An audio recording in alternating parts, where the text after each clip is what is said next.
Hello, everyone, and welcome to RHAP's coverage of Survivor 45 for Survivor Global and the Stockwatch. I am one of your hosts, Shannon Guss, here for what has become, I think, a seasonal tradition. I don't want to jump ahead of myself. I don't think Taran and I have discussed that it's a seasonal necessity, but for me, it kind of is. I'm going to put that out there. And I'm with my amazing co-host, the host usually of the Survivor Stockwatch. They're taking a little bit of a break since I assume Big Brother 25 broke his brain, but he's here and we're very honored to have the great Taran Armstrong. Taran, thank you for being here. Maybe yes. Taran, the great Taran Armstrong. I think I can. Anyway, you're the host now. I failed multiple times. I failed, but for the behind the curtain, I also pressed the wrong recording. Now I've called you Taran. I don't know what I did. Anyway, I'm out, Taran. Tapping you into hosting this. Yes. I mean, we could call it seasonal. We could call it biannual. I guess that wouldn't have worked in 2020, but generally could work. Maybe we could have gotten together in 2020 and analyzed something else.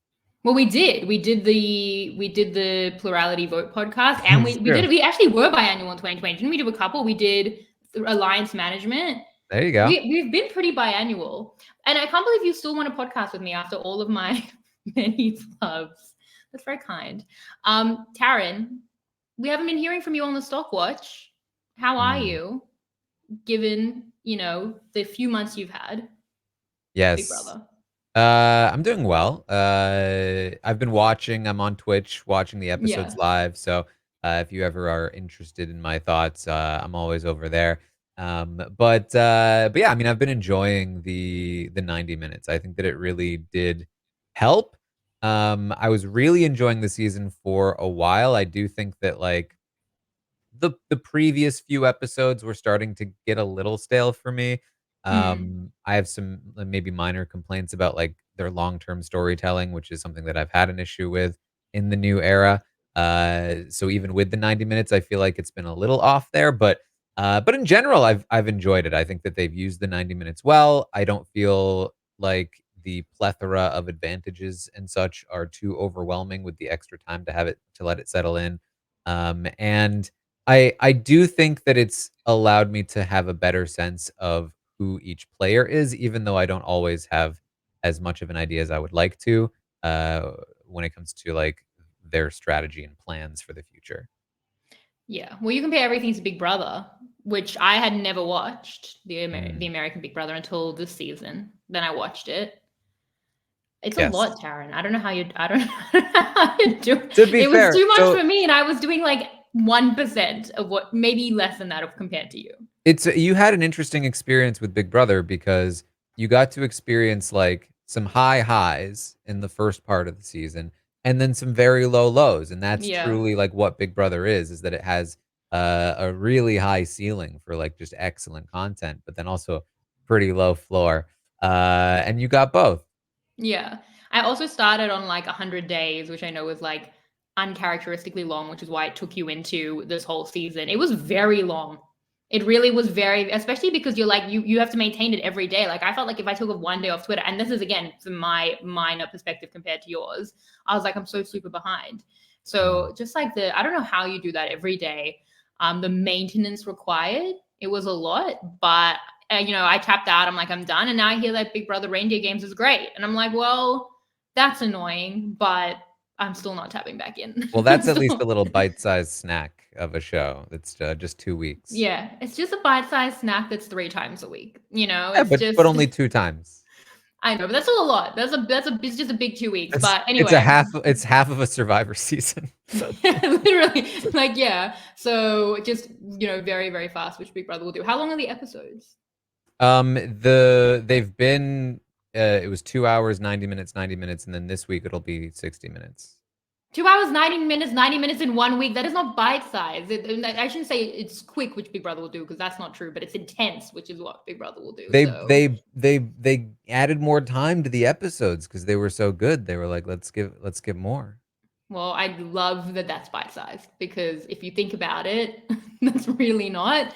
But I mean, I agree on the season in terms of I feel like it was getting a little stagnant with like the Reba demolition job, like probably through Mhm. what really we can say now was pretty much like a pagonging, a complete Mhm. pagonging. I mean, really like a classic old school type structure where like I know people liked when Kelly went, but like in hindsight, like I wasn't as high in that episode, like through Kelly, Kendra, Bruce.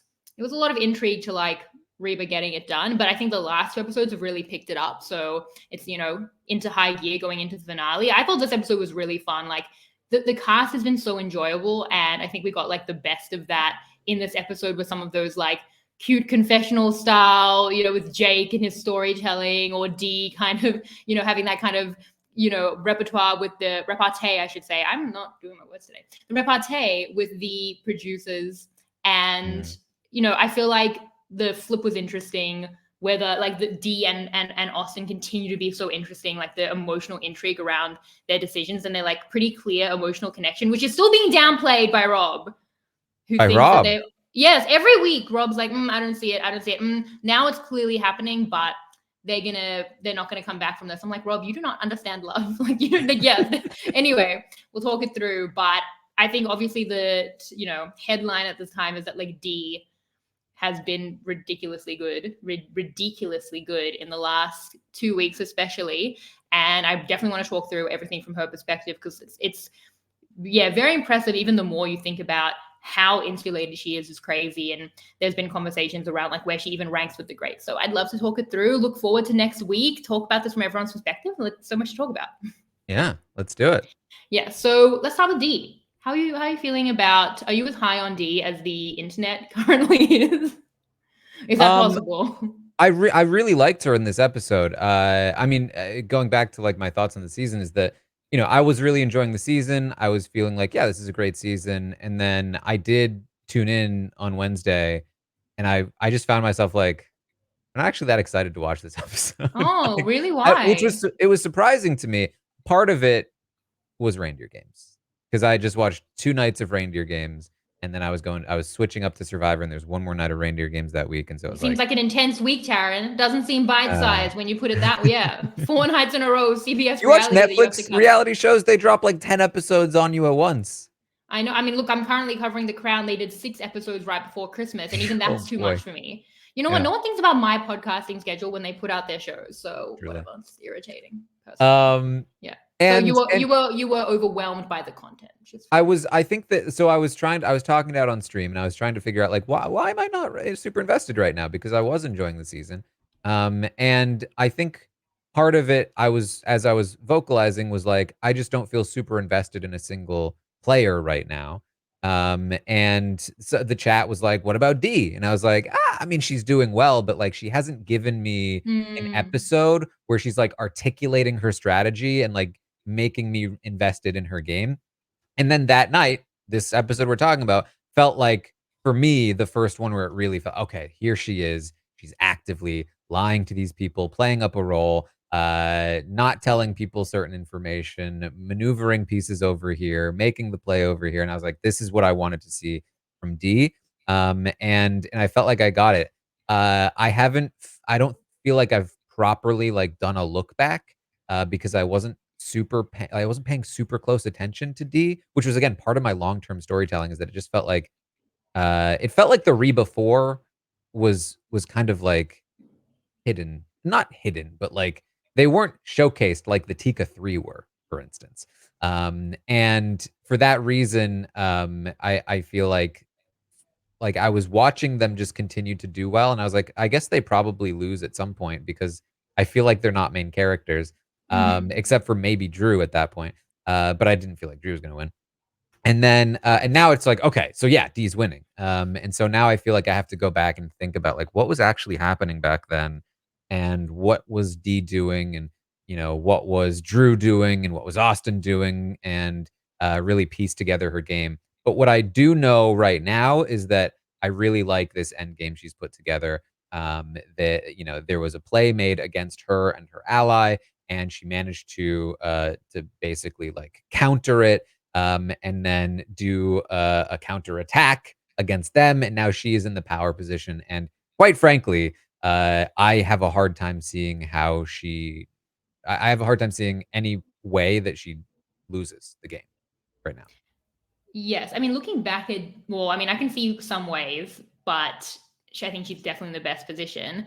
You never know with, with Fire and with Jake's Idol, or, there are, or maybe they finally realize she's a threat, but there's many, many reasons they probably won't come for her, which we can talk through, even though the preview teased that, but I don't like to read into that. But looking at Dee's game overall, it is interesting because Reba dominated very much as a group.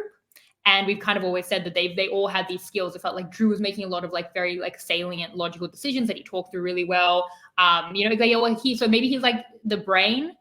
And then I think we've said this, like Austin's the muscle. He had like the trinkets, like kept it together. Julie's maybe like the heart, the like other connections that she's been maintaining, which makes her a threat as well for those relationships. And Dee was like the face, the figurehead. Like for a while, she was kind of taking the shots. And I think that they all had a really big part to play in what's been this big Reba dominant group that have done so well. But when I look back at Dee's game, I kind of feel like she's a little bit like underserved in the Chissy where she's not currently winning. But I think the edit didn't sell us the story, maybe because it was so boring. Mhm. Like through those middle episodes where it was a Pagani and they were trying to give some complexity. Like Drew and Austin might choose Emily. I gave Emily a lot of points for enabling a structure I was then very down on when I realized that structure, and she seemed to realize it more at the final night. That structure didn't behoove her. That was a Reba 4 structure. So I'm probably going to be higher on Dee and Julie had I known at the time how much she was being prioritized, and especially with Austin and how much she secured that. And then there's like little other decision making that I was more critical.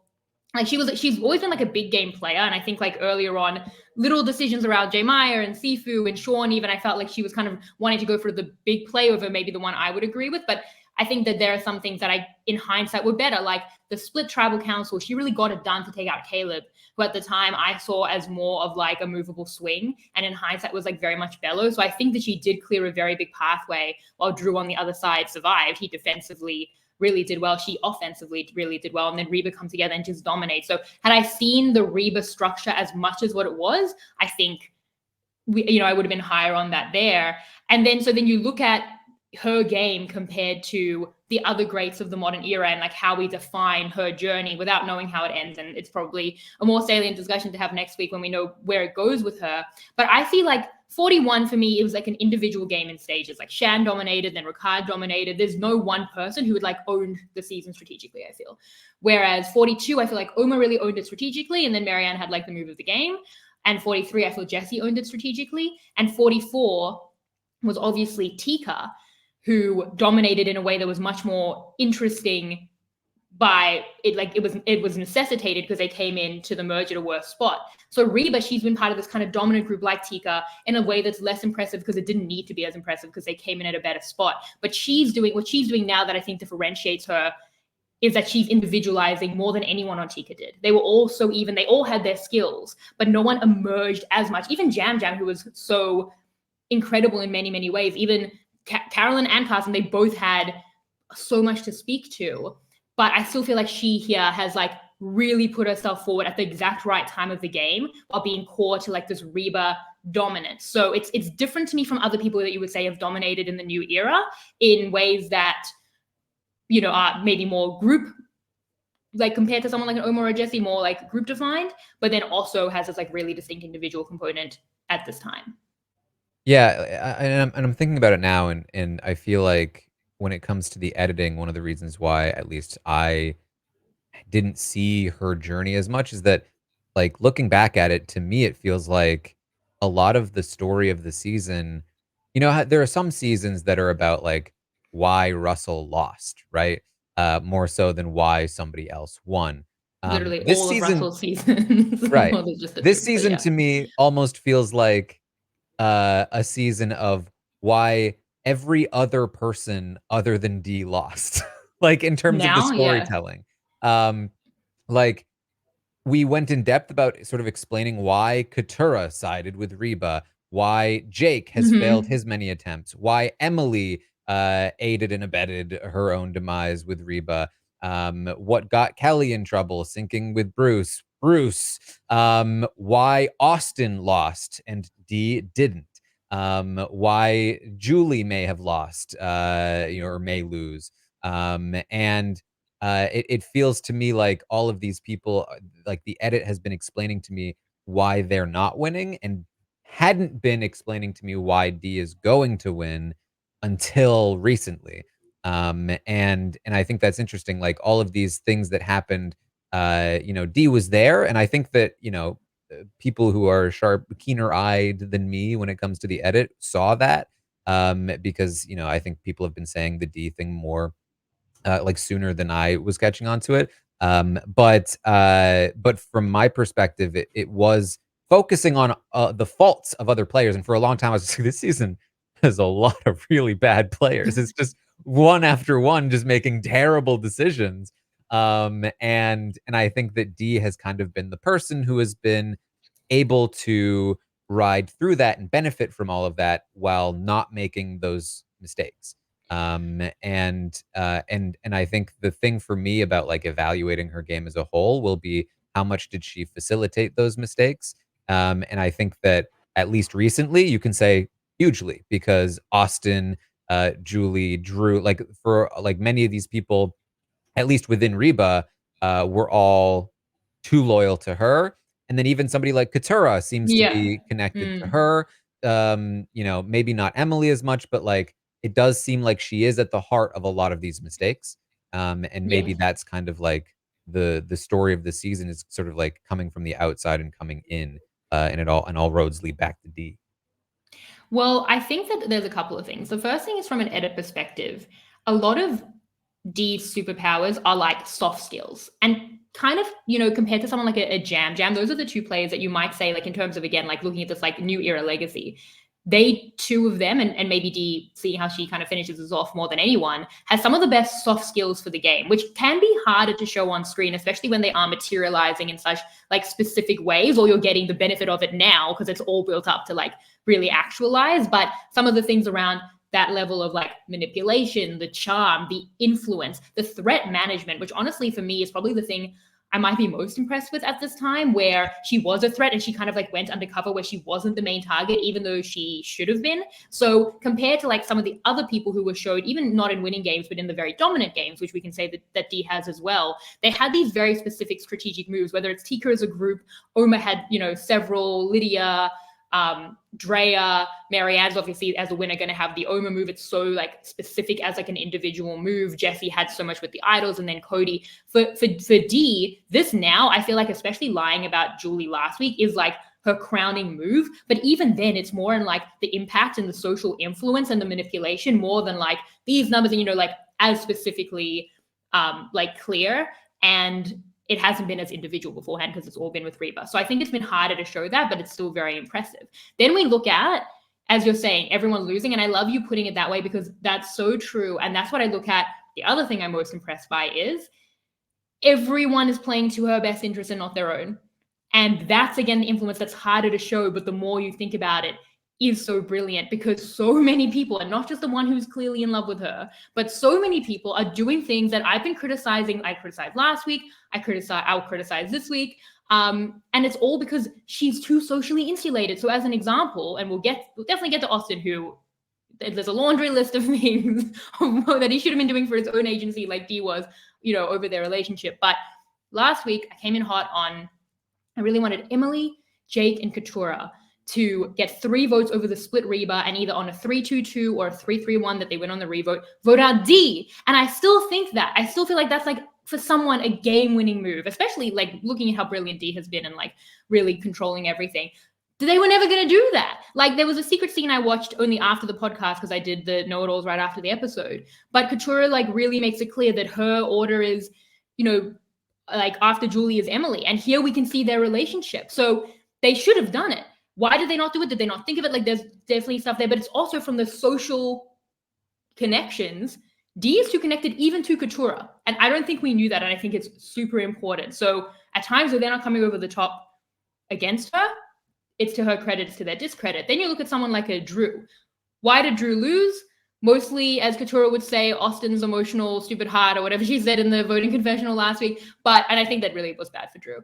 But even so, last week I was thinking more about, he should have split kind of to protect Austin. And I think he even said in his ex interview, he should have been splitting to protect Emily over D.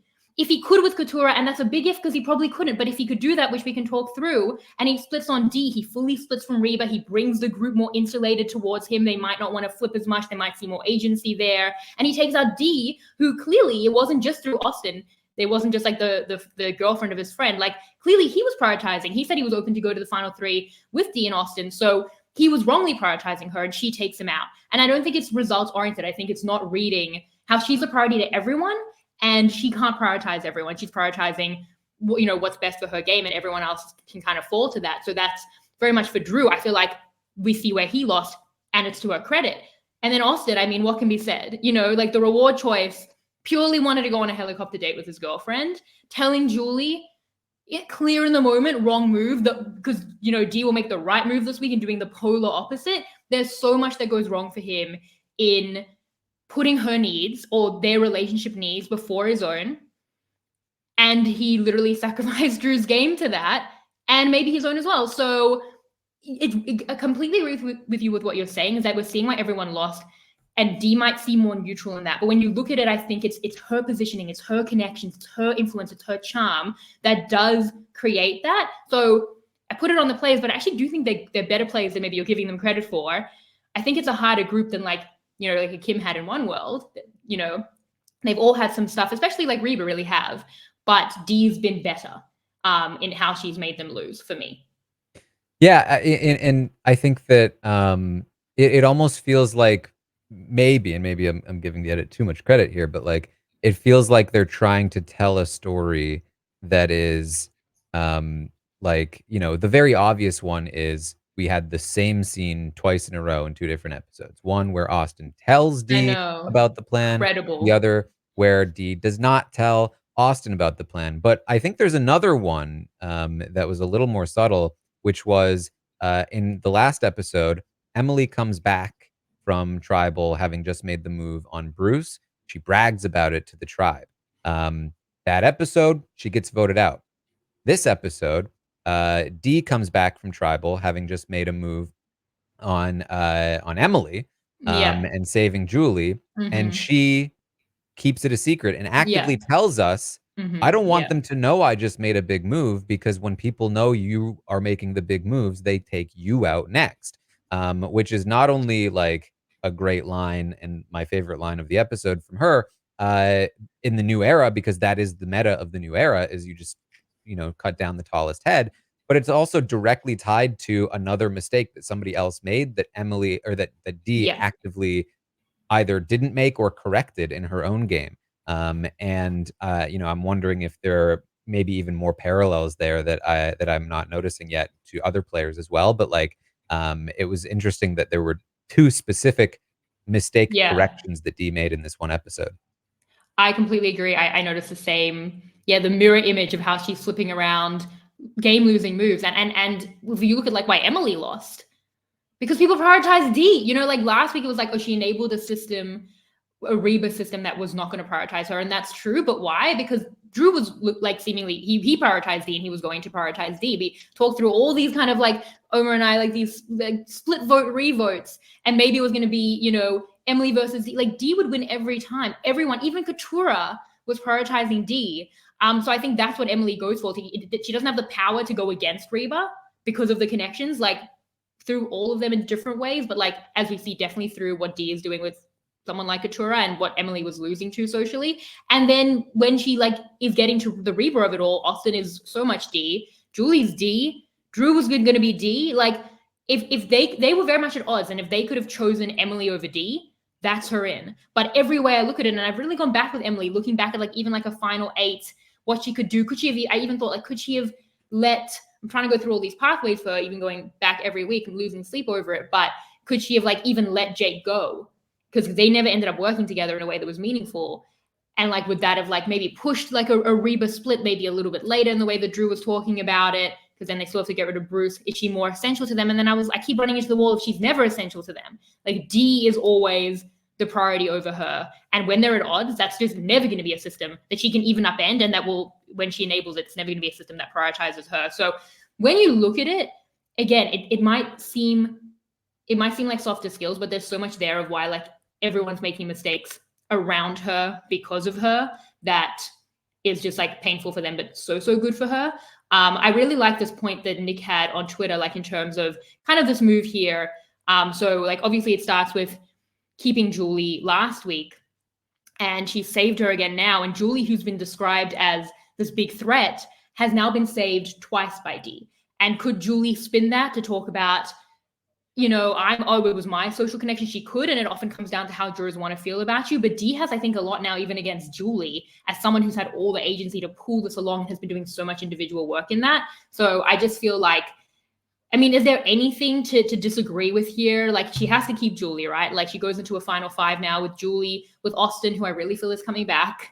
I really feel she can do that. Like, I feel like it puts her in the best possible position at five, the most well insulated. If Drew was such a great, is clearly such a great speaker, was more of a jury threat in this kind of like varying jury discussion that we like have every week with Reba, I feel like she gets a lot done here and through these 2 weeks of keeping Julie with her and getting herself to the best possible position, with Julie as a shield and a number. And if she can get Austin and Julie through to a final four, it feels like she'd have a 75% chance of being taken through to a final tribal council. Yeah, I feel like, outside of like the truly dominant sort of like, Kim or Boston Rob kind of winning games, in the new era, the only way to like guarantee yourself a win, because like that seemed impossible. Like nobody, no winner of the new era, from my perspective at least, has been in like the truly dominant strategic position to like orchestrate their way to the end. They've all been very good players to varying degrees, but they've won in a different way, which is not a lesser way, but a different way. And um, Diplomatic. genuinely, but I think that like, in trying to find like what is the dominant strategy, it's you have like the basics are what we've talked about already. D has to, or the person in charge, previously like somebody like Omer or Jesse, they have to be able to control things, but from behind the scenes so that nobody sees it coming, because the casting is too aggressively super fanny gamey these days, and the game is too fast, and if people see you doing well, they're gonna cut you down. It's harder to find the people that you can control enough that they won't take that shot at you. And so the only way to get through is to be under the radar. But if you're under the radar, that means that somebody else is getting credit for things. And so it feels like a strategy that you can use is using a big target as a shield, right? And sort of riding them down and having them be the person that gets the shot taken at them. And you have to be careful, because if the person that takes the shot at them and succeeds now becomes the new big target, then like, are they going to get the credit? And that's even harder. But the point is that like, you have to be able to use various shields. The risk is if you are unable to take them out because immunity, idols, fire making, now you're sitting in the final three with the person who was supposed to be winning the whole time. You need to be able to advocate yourself over them to win. And so if you think about like, okay, so what is the exact like dominant strategy here? It has to be actively keeping your target shield safe. So like D keeping Julie safe through these rounds. Then trying to get Julie out at 5-4 even. And if you can, great, Yeah. you probably win. And if you can't, you need to be able to say, I did that. It wasn't her. And that means probably keeping Julie in the dark about some things, about how she survived. And that hasn't really happened yet. That's one way I would do it. Another way would just to be, just be able to articulate it more. And I like this angle of it. There's a secret. This is something that Marianne did. I have a secret that I'm going to be able to reveal at Final Tribal that will be impressive. And so if the secret is, hey, the reason why Julie stayed that first time is because I was the one that told her to play that idol. And she wanted to take out Austin when I did that, but I made sure Mm. she took out Emily. And Mm-hmm. so that's the kind of like perspective changing information that could genuinely shift how the jury might vote. And so that's just your backup plan if you're not able to get Julie out. Yeah. And so I do feel like this, we're seeing an attempt at like a version of a dominant strategy for the new era that like could work. And I think that's really interesting. I completely agree with that. I think Jam Jam did that to a degree. Like, I think that Carson was a shield, and clearly that plays out. And then even getting to the end with Carson, hard to know how it would have gone, but Jam Jam is it's kind of different. Jam Jam is just so charismatic that you feel like he always has a chance. I would say, like, I'm still really interested in how that would have gone, Jam Jam versus Carson. But I think the D has more specific things to point to, as you say, like an actual move. Like Marianne had, like, here was my idol. To have this very specific stuff from the shadows in that worst case scenario when Julie should be a threat beforehand to make Julie a more comfortable jury contender. I really, really love that because I didn't think that anyone coming out of last week, I actually, in watching the episode again after I'd podcasted, because I watched this episode like 15 times, and my husband and my brother were watching it, so I was just like, I've already podcasted about this episode and I'll still watch it again. And I was like kind of critical on the whatever watch about what I felt like was like a really bad D shock face. I was like, no one is gonna buy this. Like, it kind of reminds me, there was a vote in Australian Survivor at the merge of Brain versus Broad, where like this group had a mole and it was a 1 in 5 shot on the idol, and she played the idol on someone else, and they were right, and everyone's like, how did you get it? She was like 20% odds, and it was so unbelievable, and yet somehow the people were suspicious, but they were like, maybe. And I was like, like, as my mom would say, if it looks like and smells like, it's. And anyway, so that, it was crazy to me that I truly thought everyone was gonna be like, you clearly told Julie, but I still thought it was worth it to keep Julie in the game and try and like come back with Austin on that. And to still maintain that, I thought was ridiculous. What did you think about swearing on her family? Because I feel like this is the kind of thing where I'm currently watching Survivor UK, which is back in time, decades back, but it goes forward in time every week. It's been a time machine. But like, that's the kind of thing where like there'd be so many jurors, if they find out you swore and you lied on a family member, like same way it used to be, like you'd lose so many votes outright. But I feel like this jury are just gamers and will get it. But like, how did you feel about that as a move? Yeah, I mean, I think it's so cast dependent, and the people most likely to take offense are the people that you're lying to. And I think Austin is going to forgive her. And that It's leaves Austin, yeah. pretty much just Drew that's going to be like upset. And, if Drew's mad that she lied about her, like lied on her family, like then he was going to be upset regardless. You know what I mean? So I think in this particular instance, I think it's fine. Honestly, I think in most cases, it's probably fine. I think that especially in Modern Survivor, again, the casts are mostly gamey people who know the show Yeah. and understand it. The only time you really have to be careful is if you've really been preaching a certain thing Yeah. about yourself, like if you've been saying all season that you're like about honor and integrity and family and loyalty or whatever, and Don't be a you hypocrite. swear on like if you like Yeah. for instance, if you're like my son is my everything in my life, right? Like, I love my son more than the world. I would never do anything. And then you swear on your son's life, right? Then, like that, or and I don't think it has to be a parent either, but like, if you make a really big deal out of something in order to swear on it later, like that's where it feels like it might be overboard. And that like increases the effectiveness, but it increases the backlash as well. So, I kind of do feel like Dee did do that though, because like every time she won immunity, it's like, this is for my family. But I also can imagine it spitting to like, that's why I had to swear on them for them.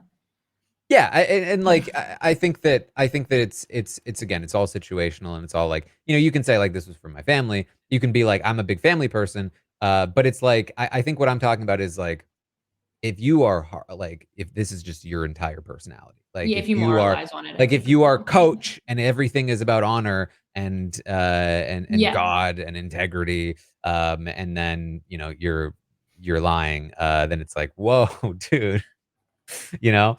And that does not feel like D to me. That doesn't feel like many people in this game to me. So I think that she's probably fine. Yeah. And as you said, it was pretty much just to Austin. I think that she did that. And I think Austin will be like, you should have sworn on my family, your in-laws, like, well, let's do that together. So yeah, I think it should be fine. I think she got so much done here. Like I said that Drew won the Reba war last week in getting the votes against Julie, but in like being up against that, she protected and then pushed back with her connections to and now like actually get the first actual scalp in the Reba war. And I think it's really important because of it makes her better insulated. It gives her moves to speak to. And Drew said he was open to going to the end with her, but he also sounded flexible. And why give her the agency when she can have more of it herself? So I just think she got a lot done. I think it makes last week look even better for me. Like, had I known that she was going to pull off this lie last week, I would have been even higher on it. I'm so confused and impressed that they're like, I know that they said, oh, we thought we acted badly, but it's just like Julie knew so clearly. And it seemed to us right around the time Dee found out. Like, it kind of feels like you could put 2 and 2 together on how it got there, but they had other things in their mind, and then it kind of becomes like a group consensus. But that's just crazy to me. I think last week I criticized as well that she didn't split, but now seeing how much control she had on Julie's vote, that this was like not up in the air and that Julie was doing this for her and she could trust in that, I think that looks a lot better. Not splitting against like another split against like Emily as an example, and needing, well, yeah, she wouldn't need that. Emily, once Julie was definitely voting Emily, no matter what happened, even if it went to like a 1-1 tie, say Emily throws a vote on Dee, which she absolutely should have, but no one's voting for Dee. But say she does that, Dee's winning in any tie. Like, she was so much even better insulated than I thought. So this week is great. Last week looks even better than it was. Like, it's just very, very impressive. Yeah, so there's a lot to like here. And everything she was doing. Should we compliment Sam with that and talk about it in her dynamic with Austin? Because it is that like mirror image dynamic. And I love Destiny. I think I told you about last season. I'm the one who told you it was Blankenship, right? I explained the Blankenship portmanteau. I've been going with Destiny. I don't know how many other people are doing that. Franny said in the live show, she's like, I've been seeing Destiny. I'm like, is that me? Because I feel like I've really been like sounding the horn on that. I think these crazy kids are gonna make it. You like Destiny?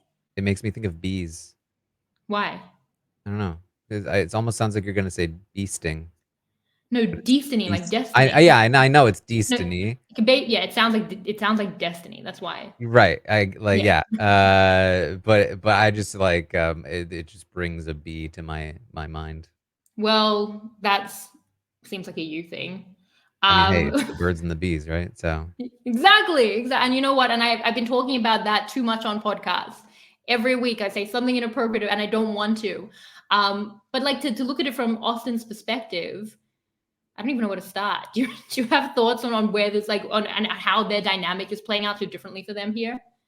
Yeah, I mean, I will say this. I think that people are focusing a lot on the contrast, and I think rightfully so. That he did tell Dee, she didn't tell him. But I'll say this about the move to tell Dee, like, I think that there's a world where that's understandable. Like, unless you're Tony, it's hard to like actively betray an ally and then be able to pull them right back in right away. Well, Dee's about to try. Right. And you know, I think she'll probably succeed, but I don't know. Does Austin succeed if he does that to Dee?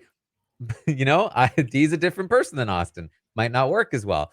And so like I think there's something understandable about telling Dee the plan so that she doesn't get upset with you for lying. And you know, worst case scenario, then pulls in Katura and Jake. And now you're like in a weird situation and your whole thing which might be messed up. Still do.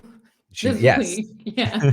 Yeah. Now, so I think that like, because for me, and it's, don't get me wrong, it's still a mistake. It's still bad, especially compounded on the much, much bigger mistake that I feel like people recognize as a mistake, but like is the key to all of this.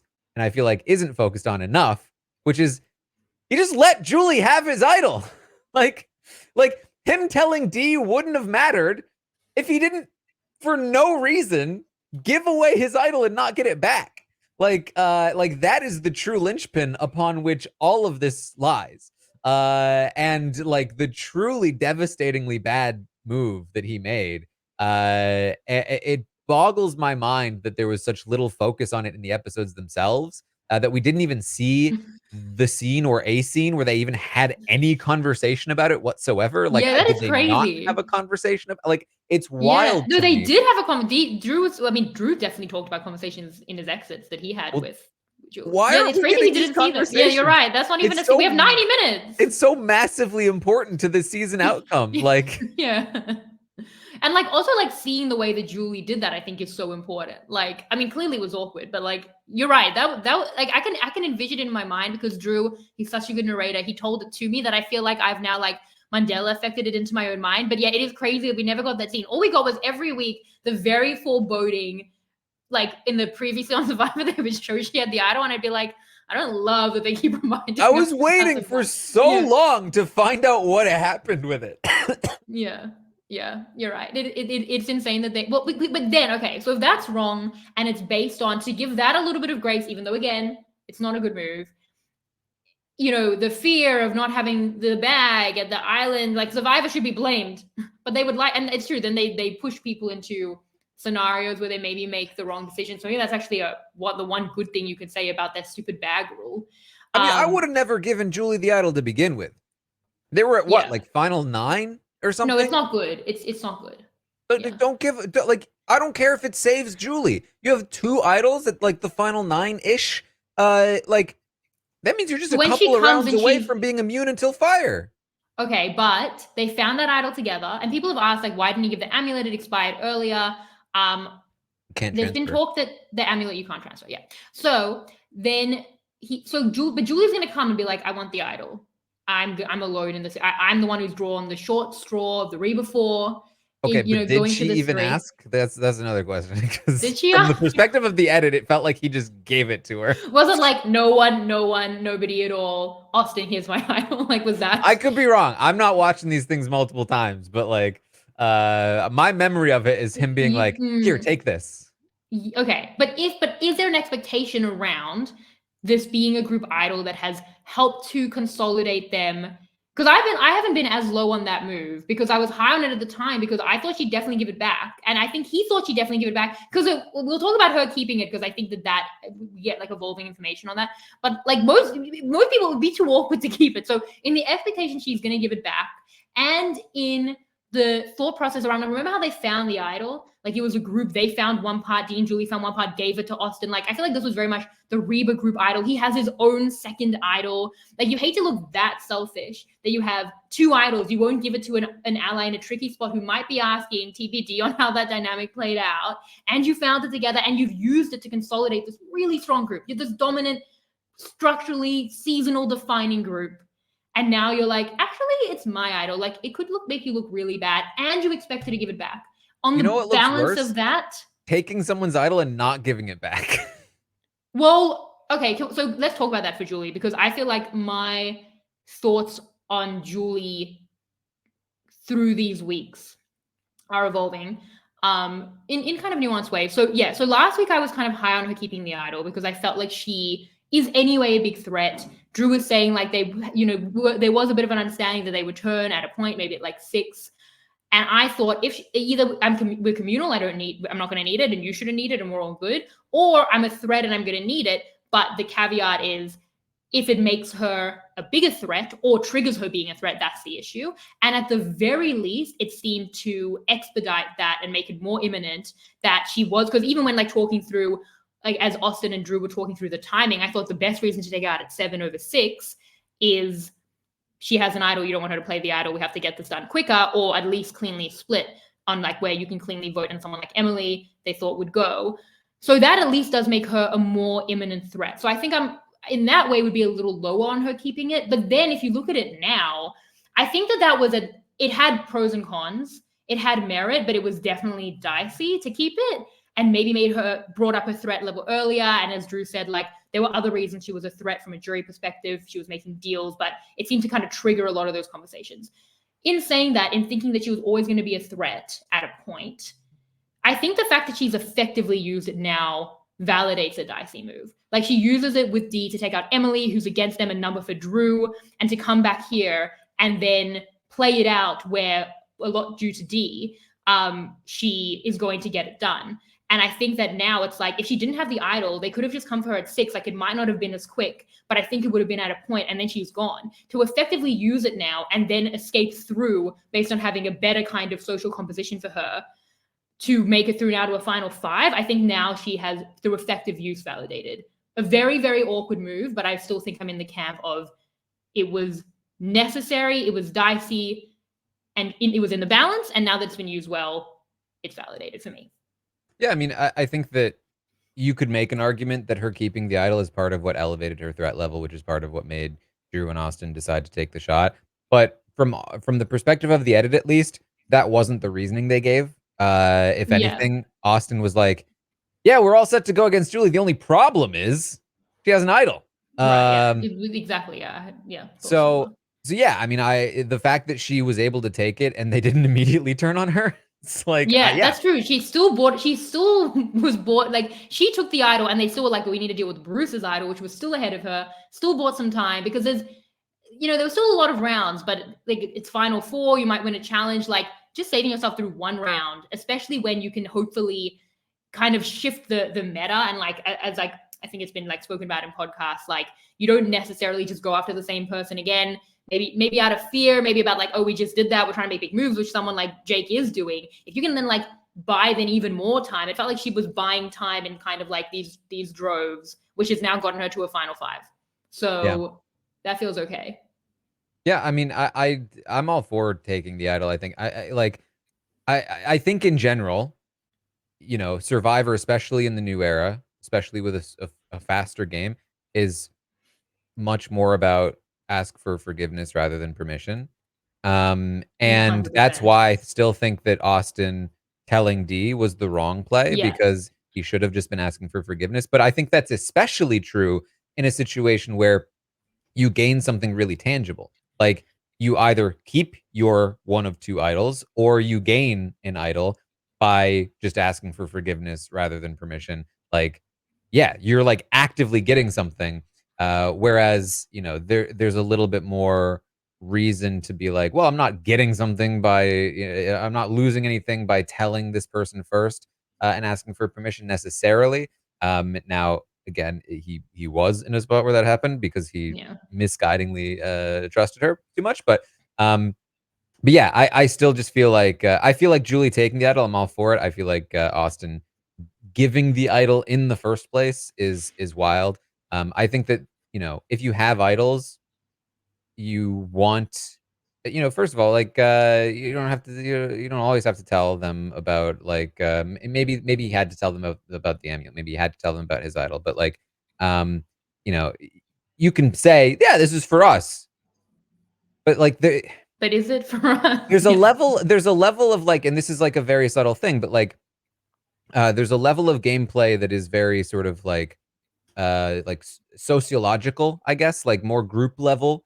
And it's like what kind of expectations are set for behavior in the group.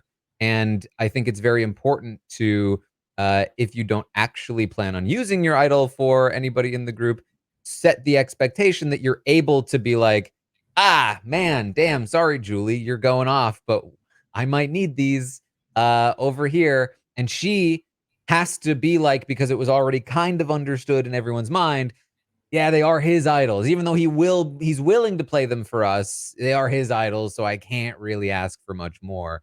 And that's what like Julie did in reverse to him.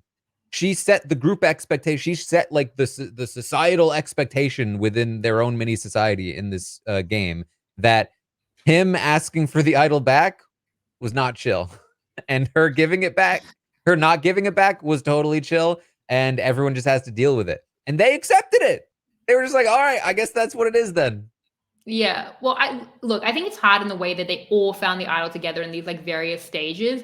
In saying that, he probably could have been a little bit less like eager because it was for the fear again, like the fear of this like very choppy new era that the three groups were all going to go off and like was it going to do like a three vote tribal council. They probably can't conceptualize what the new era would do, and it's hard to criticize that. But even if it was like, oh my god, Julie's scared, she's in this bad position with the Fariba comparatively to the rest of us who all kind of have these options. It's like, Julie, don't worry, I'll take my idol to the challenge. And then you can see that in the small possibility that they are doing this crazy, horrible switch where they're all going to go to like different three-person tribal councils. At that point, maybe then push is coming to shove, but that's unlikely. He gave us the idol for something that didn't even manifest and was unlikely to manifest hard to read production, but it wasn't how keen that he was like, here you go. And I think in hindsight, while I get the awkwardness and maybe it's just a misread on what Julie would do, if we see incentive to keeping it, maybe he should be reading that and being more defensive in saying that I see the awkwardness, but I think there are other ways to socially keep your hands on your idol a little bit more. Maybe just like I'm taking you to the challenge, and then if she goes off at that point, maybe I'm going to hand it to you. But that's so much less likely than just like passing it here when you don't even know what you're playing for. You don't even know why you're in these groups. Yeah, it's usually all about just coming up with any kind of reason, any kind of logical or even illogical reason. I sewed my idol to my arm, and unfortunately, it cannot be parted with me. It lives on me now. Yeah, like I mean, just really like any, even if it's illogical and makes them mad at you. I need the idol to live. It's my source like, of life. You could say like I don't remember the consistency of these groups, but you could say something stupid like hey, what if I need both idols for both me and D over here? I don't think he wasn't with D. It was Austin, Emily, and Katurah. Okay, so what if I need both idols for just come up with a reason? You know what I mean? What if when we go to what if I'm sent on a journey and the payment of the journey is to give an idol, or I lose my vote? Who knows what they're gonna do? Yeah, like we don't know like who's gonna be in control of what. Like, what if I lose my idol because of like what if somebody nullifies an idol? What if there's an idol steal? Like, there's all kinds of different things that could happen. I might need both for myself. I might be able to give it to you later. I think it's just safer that I hold on to it. It's coming across as pretty selfish when he's with Emily and Katurah.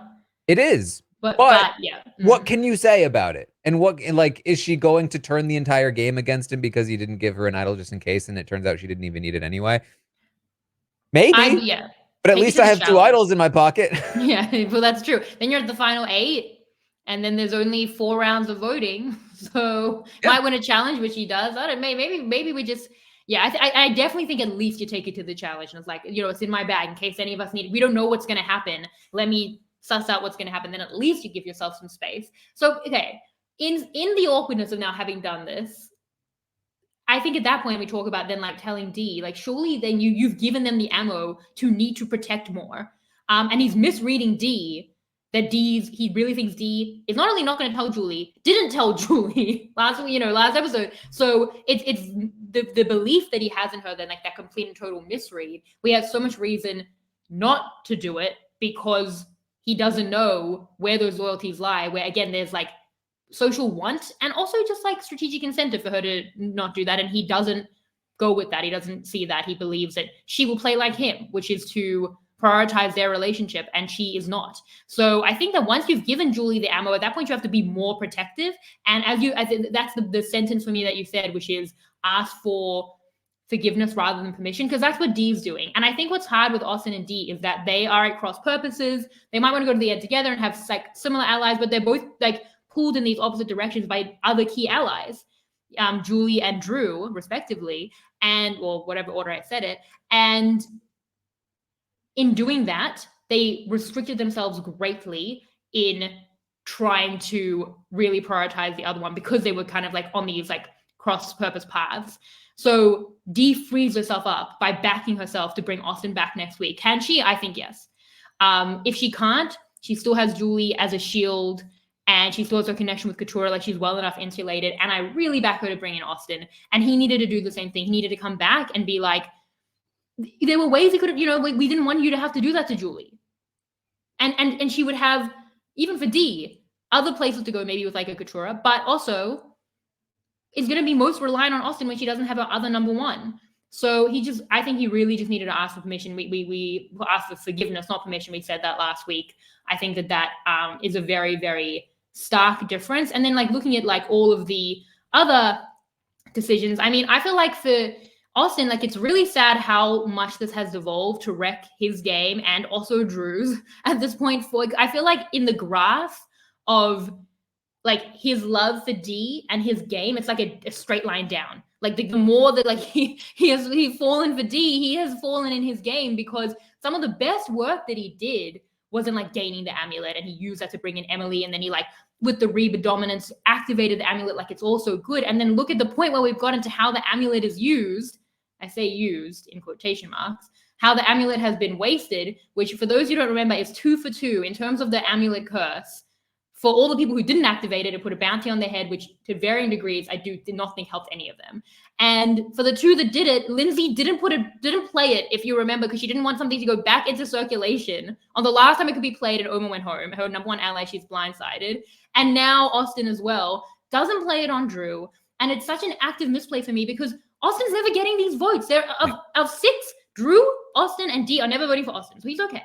And that would have to be a worst case scenario somehow where he's getting the votes. Drew has been the bigger target. They know that like Drew's at least getting minority votes. Like it makes sense to just try and protect Drew. To play it on himself and to have a whole big speech about how he's activated it and to flub it so badly where he's being blindsided is such an unfortunate jury moment even of how this is now going and makes no sense. And it's just a really sad indictment on what love does in the game, Taran. I mean, I don't think it's necessarily never fall in love. To love. You know, I was thinking of it in the moment. I was saying it out loud at Tribal. I was like, he has to play this on Drew.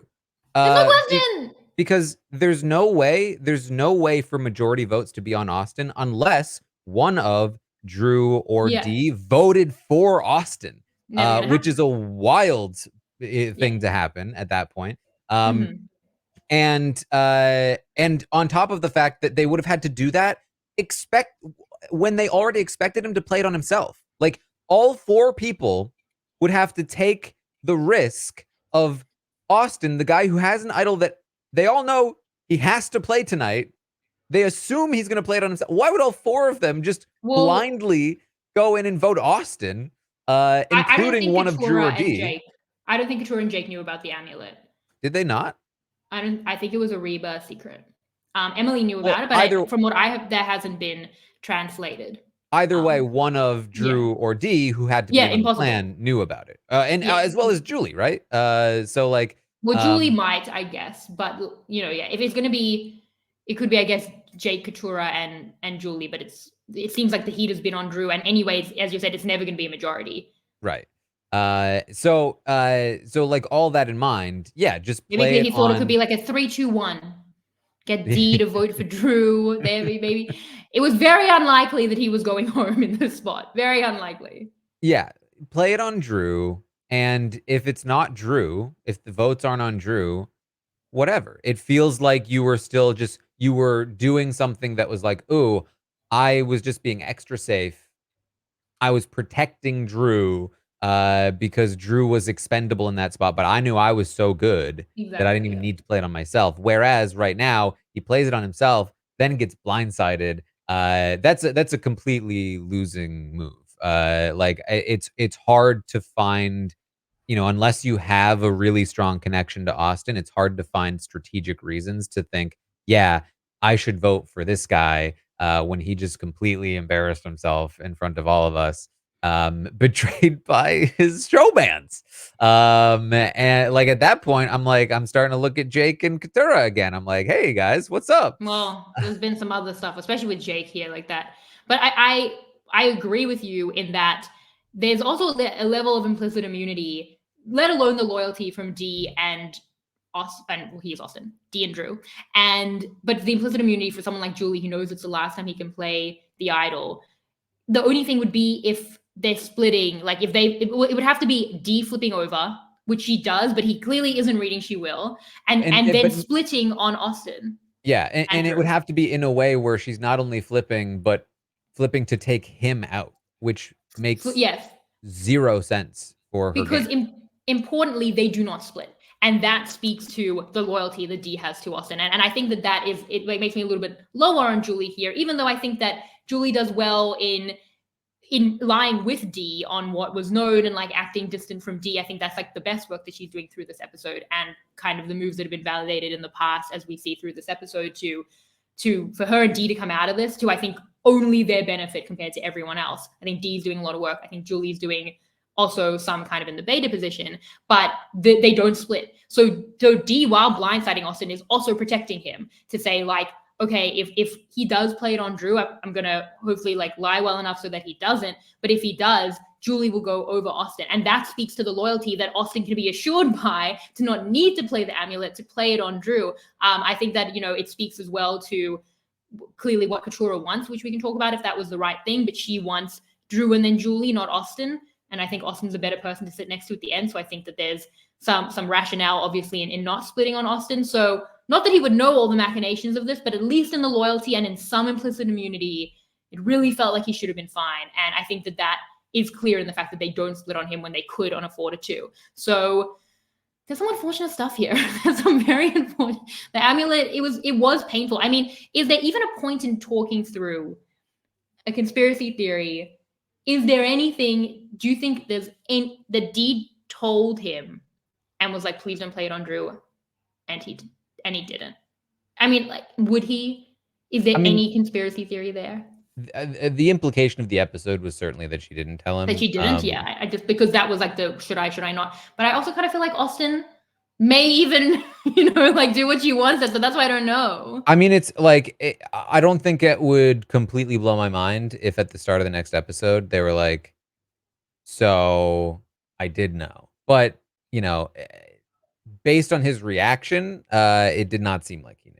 And maybe he's a good actor, but yeah, it didn't seem to me like he knew. And it's again, like, yeah, I don't know. It doesn't really seem likely to me.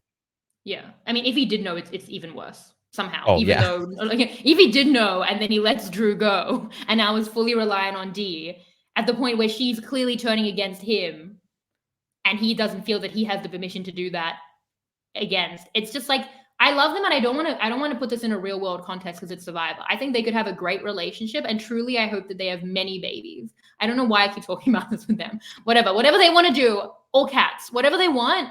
Super excited for their future together. In this dynamic, the power imbalance between them on Survivor is so crazy skewed that's why I believe it even could be possible. It's like when I'm like, she's fully betraying him and asks him to do something, but I still think he might. I don't think he did, but I think it would be worse, obviously, to let Drew go and embarrass himself in that position on purpose, somehow even worse than doing it by accident. But you can even see it in the episode when Dee is like, if a man tells you something, you can't believe it until he has actions, and like, the action was that he took me on the reward. I'm like, Dee, he just gave up his and Drew's entire game for you. I can only tell it now that I'm on the helicopter. Like, what was last week when he gave you all the information? And even then, she's like, but he's kind of in my good books now. Like, Dee, this man is smitten to his detriment. I think that you should know. Like, crazy to me.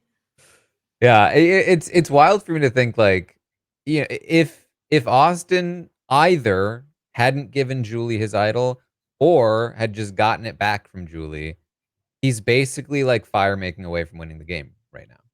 Yeah, the jury flub is so unfortunate in like, it's such a big one when like we've been talking through like how the jury is perceived, and there's been like difficult, ways to compare that, and there's other really good jury threats. And now like that's like such a negative, like such a distinct negative. Well, yeah, I mean, like right now, it feels like it feels almost impossible for him to win, and just one small change of not giving Julie the idol means Julie goes, Dee looks ineffective. He has 2 idols, which means he'll still have his other idol to play at 5, and then he's in fire at the very least against either Dee or Drew or whoever in the final 3. He probably beats Dee if she loses Julie and doesn't seem to have a firm grasp on the game. He probably beats Drew. I mean, that's a little sketchier. I'm not sure, but I would assume, given that he seems to have better relationships with people like Emily and others throughout the game. But I don't know. I'm not up on what Drew feels like he would have, how he feels he would have done against Austin. But certainly with like 2 idols and having controlled a lot of the flow of the game, you would assume he's basically fire making away from winning. And instead he's basically drawing dead just from, for making many, many clear mistakes and then not defending them at any point. He could have made all the same mistakes and still potentially won the game if not for giving away the idol. That's the true. The one piece. You could say, but they all were like big. You could say that he could have given away the idol and then not told Dee, and then Maybe, Maybe, like, and then maybe Julie leaves with the idol, but then there's still probably like, I guess then Emily's still in the game, and but like Emily's what helping them. Then Couture and Jake are on the back foot. They have a lot more power there. Like it's they not certainly do. necessarily, But yeah. I wouldn't call it a guarantee. I wouldn't call him fire making away from winning at that point necessarily. He wouldn't be in the worst spot though. Like I feel like if you start making mistakes for whatever reason or things that have at least not turned out well, you have to just defend that much clearer. And he did the opposite. Like if we look at let's look at the reward choices as an example. I mean, this was like also so wrong. Like I don't want to pile on Austin, and I hope that he got a girlfriend out of this. Like for me, it's so clear that you take Katura and Jake. We actually recently in Survivor UK had a similar thing where like you take the swing votes. For so many reasons, you don't leave them back to find idols, which Jake is gonna do. You just like keep going with the plan. To really push Julie, get that time, make them feel good.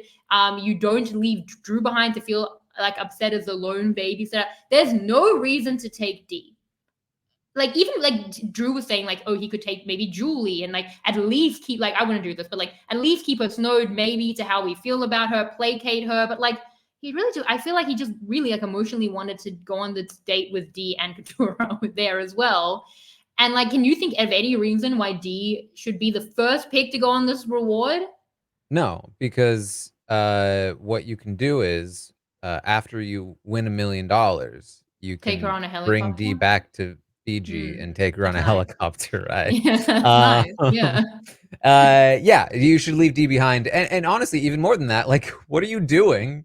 Explicitly laying out the reason why you're I leaving. agree. You're like, Did he I'm have to be so transparent on the babysitting? He gave Jeff a lot to be like, so you told me your entire plan like a supervillain at the end of a Marvel movie. Like, you know what I'm saying? Like yeah, he he was gave Jeff basically too like, much. so Yeah. what basically my next choice is going to be somebody I don't trust. Katura. Yeah. I don't trust you enough to leave you behind. Do you want to be a third wheel on this picnic? And Katura's Yeah. like, okay. All right. Thank you. Like, yeah. Uh it wasn't good. No. It was two very unfortunate episodes for Austin. Like even at the beginning when he was explaining not playing the amulet last week, which I still think was such a mistake because he's like, oh, I felt like Julie would vote for Emily or Jake. And while that did happen, he didn't know what was happening. Yeah, Like and can we talk about that for just a moment here because yes, of course. his read is wrong. Exactly. Because his read Yeah. is D didn't spill the beans. Exactly. Yes. Julie figured it out. But if Yes. that's what had happened, Julie would have written his name down. Voted The only brilliant way point. she doesn't write his name down is if D Because of does D. tell her and then forces her to not write Austin's name down, which he doesn't think happened. So yeah, it's a wrong read. 100%. Like he's coming back and claiming this is a move of like he knew what was going to happen, but he knew very little about what was happening. Like he knew nothing about what was happening, and he like still then believes it through the episode. So completely, I think in terms of not playing the idol last week, even though he wouldn't have got like he was so out of the loop that no one can credit that other than just dumb luck. And then to waste it here, it's like that makes last week for me look even worse. It's like you took it to a place where we thought you would be okay this week, coming back with Drew and D, and he would have. And that's why you could afford to just like really be safe last week. And instead you took it here for nothing. Like it was like not the right intention on the amulet. So, oh, Austin, I don't know. It was just, that's my draft pick. Austin, you were nearly my winner pick. And Jake was my real winner pick. So between the two of you, questions abound. Should we talk about Jake a little bit? Yeah. Big episode for Jake. How are we feeling about Jake? I mean, it just feels like they're hitting us over the head with losing finalists. I know. I didn't want to see it for ages. I saw story, I saw earnestness, and now I'm like, and now I see Owen. It finally got me. This episode was the one where I'm like, I don't think that Jake has the winner edit anymore. It's the elaborate interesting. losing plot. It's interesting because this is like a new character for the new era, which is like the losing finalist that knows they're the losing finalist far ahead of time and is desperately trying to do something to prevent that from happening to them and just being unable to. The salient goat. Yeah. And like they're trying so hard. They're so aware. but they can't, but they don't have enough. They've had so little agency that they don't have enough agency to get themselves out of that position. They're like the dig up stupid character now, where they're just like try, but like they can't because they have no control over what's happening, and it's very unfortunate. And they're always compared to Charlie Brown. So those are all the things that those characters have in common. Yeah, and you see him here, like, and the thing is, like, he has these plans, and they're not good plans, but they're the best he can do, right? Like, he can only get the only way he can make a move that doesn't look like it's D's move is if D's not in on the move. And the only way for D to not be in on the move is for it to be a tie where you force D or Jake Drew, loves a you force tie. somebody, yeah, to jump over.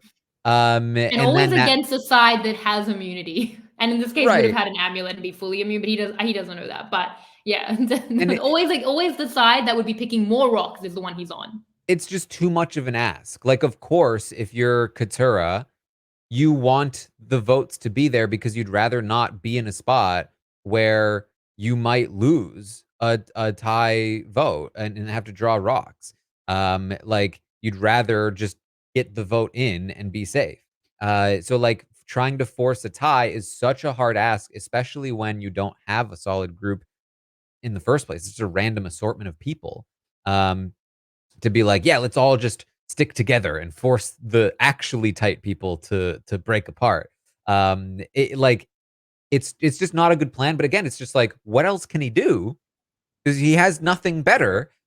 He could use his idol here, but that sort of prevents him from being able to use it in a future spot in the next round to Yeah. either save himself or to make an even bigger play. And so, I think the only path forward for Jake is okay. I wasn't able to get that vote in without D. However, if I can idle D out next round, then I can retroactively take credit for the previous move. Mm-hmm. And so like that's kind of he basically has to get D out. That's basically the only possible move for him left. And I don't know, like, does he see that? Does he see that D needs to go and not necessarily Julie? Because they kind of both have to They go. both need to go and by But his hand. I think specifically he has to get rid of D in order to have this like strategic credit. Because it's like by the transitive property of strategy, um, Austin got played by D, Mm-hmm. and then if D gets out by Jake, then Jake now holds the reins. He's now the furthest back sniper in the meme. Yeah. And he still might lose to Julie because she's too well connected. She's the underdog, whatever. But if he gets Julie out in fire, now he's up against Austin. He beats Austin because of transitive property. And so maybe, hopefully, like that's kind of the path. Yeah. But man, it's tough. He's just in a tough spot. He needs to actively take out D and Julie from a jury perspective and from a credit perspective in Mhm. what will be an idle play, and then either going into fire or putting himself into fire, because that's where we're at. They heard the discourse. They were all there for the 43 discourse around, I guess the 44 weren't, were they?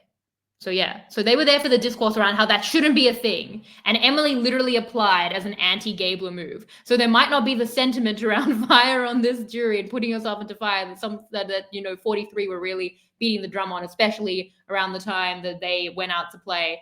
Still really maintaining that. So either way, I think they both really have to go, and he has to have so much credit in that. But it's so hard because these are such marginal decisions. Like even here now it's like we're hearing that Drew is like a big jury contender. It's like, well, if they're all big jury contenders, it's going to be very hard to take out like D and Julie and Drew in 2 voting rounds. That's 3 people, and then Yeah. having to rely on this like final 4. So if Drew is such a big contender, like Julie and D definitely should be, then this is already running completely uphill. It's very, very hard. And then if Drew isn't as big of a jury contender, and honestly, I would want to sit next to Drew in making all these big plays to take out someone like Drew. I know that he's a great speaker, but there's like a whole secret scene around him whining about the situation. He's so young, which is hard. I think he could come across, kind of like with the Reba entitlement. I love Drew. We'll talk about Drew. Like, I'm just saying that from a juror's perspective, I could see them respecting him less. I might just want to go with him considering how hard it is for these plans to be pulled off and how marginal they are. And well, they could be big, but like a plan like this is so difficult, so marginal. He's not even going to be able to achieve it. He doesn't even know what's going on. All to get Drew out, like at that point, I might just hope to go to the end with like Austin, Drew, and Katura, and then just be like, I have the most friends, and like I'm so nice. I mean, I agree. I like if I had to choose Ariba to be in the final three with prior to the Austin mistake, it's definitely Drew. Just because I feel like even if he played a better game than me, like there's at least a world where like he's kind of easily rattled. And if I can rattle him, and make him look like he's rattled, and make me look like I was able to rattle him, then I've got a chance at something, as opposed to the others who probably just like auto beat me. So yeah, I agree with that. But yeah, it's just a tough spot for Jake. Like if D wins the final five immunity, I think Jake can't win. I think it's just over. Idle out Because Julie and then beat D and Fire, and yeah, then but hope. like I don't think beating D and Fire is enough. I don't think that Not for like this cast. This cast might have listened to those podcasts it's about Fire it's a too year much of a ago. forced situation, right? Like it feels like D lost to the nature of the game rather than like specifically Jake made a Well, strategic it move to depends who take D you out. ask. It really depends. I agree with you. I'm just saying, I don't think that's been necessarily a uniform opinion about how important fire is. But I want to agree with you. Is that I mean, is that still the narrative that Gabler won specifically because of Fire? Because didn't he like wasn't he kind of gonna win anyway? At the time that they went out, I feel like they were still talking about fire. I think they talked about it, but to me, But it we felt were like that being was their critical of that. excuse. Oh, it was always their excuse. I Yeah. think I remember screaming a year ago, just tell us why. But yes.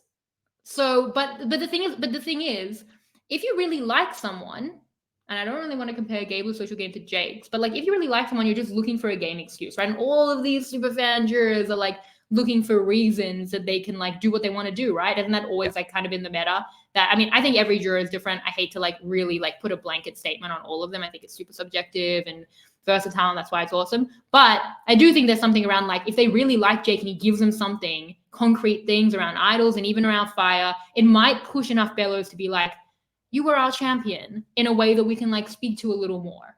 And that's always going to be Jake's thing. It's like pure likability. Because yeah, on these plans, it's really hard. Like it might not even be necessarily in his best interest to even take Drew out, and he can't even do it in the way that he's trying to. Like he's surprised by the vote, and it might not even be right. Like in the way that he thinks this is going to go, even with Drew as a worse jury contender against someone like Julie, I do see it in a way that he's like pulling someone over at a tie in front of the jury. Like that is a lot. And then there's going to be an idol play. Like now we're thinking about it, but firstly, it's way too late. It couldn't happen in the last couple of weeks. That would have been so much better to disrupt the Reba story and to make it look like he had so much more agency for so long. Now we're in the end game. It's literally going to be the finale or even this penultimate episode. It would have been impressive if he could do it, but he's so far from being able to do it. And it's always going to be like the underdog against the Reba story, which you can try use from like a sentiment standpoint, but you're never going to really be able to talk about as much on strategy. So yeah, I mean, he's so out of the loop here with what D is doing. Like he thinks that D and Julia are separate. Like that's the lie that they've given. So that's what like actually creates this entire move is that misread that they've created. Because he thinks he's going to like a 3-3 instead of what like in telling D, he feels like he's like, then just not going up against a Reba structure. Like he thinks he's against a 3 Rebas and that D is with Drew and Austin and he's coming against us to beat it in a very difficult way. And that's obviously not the case.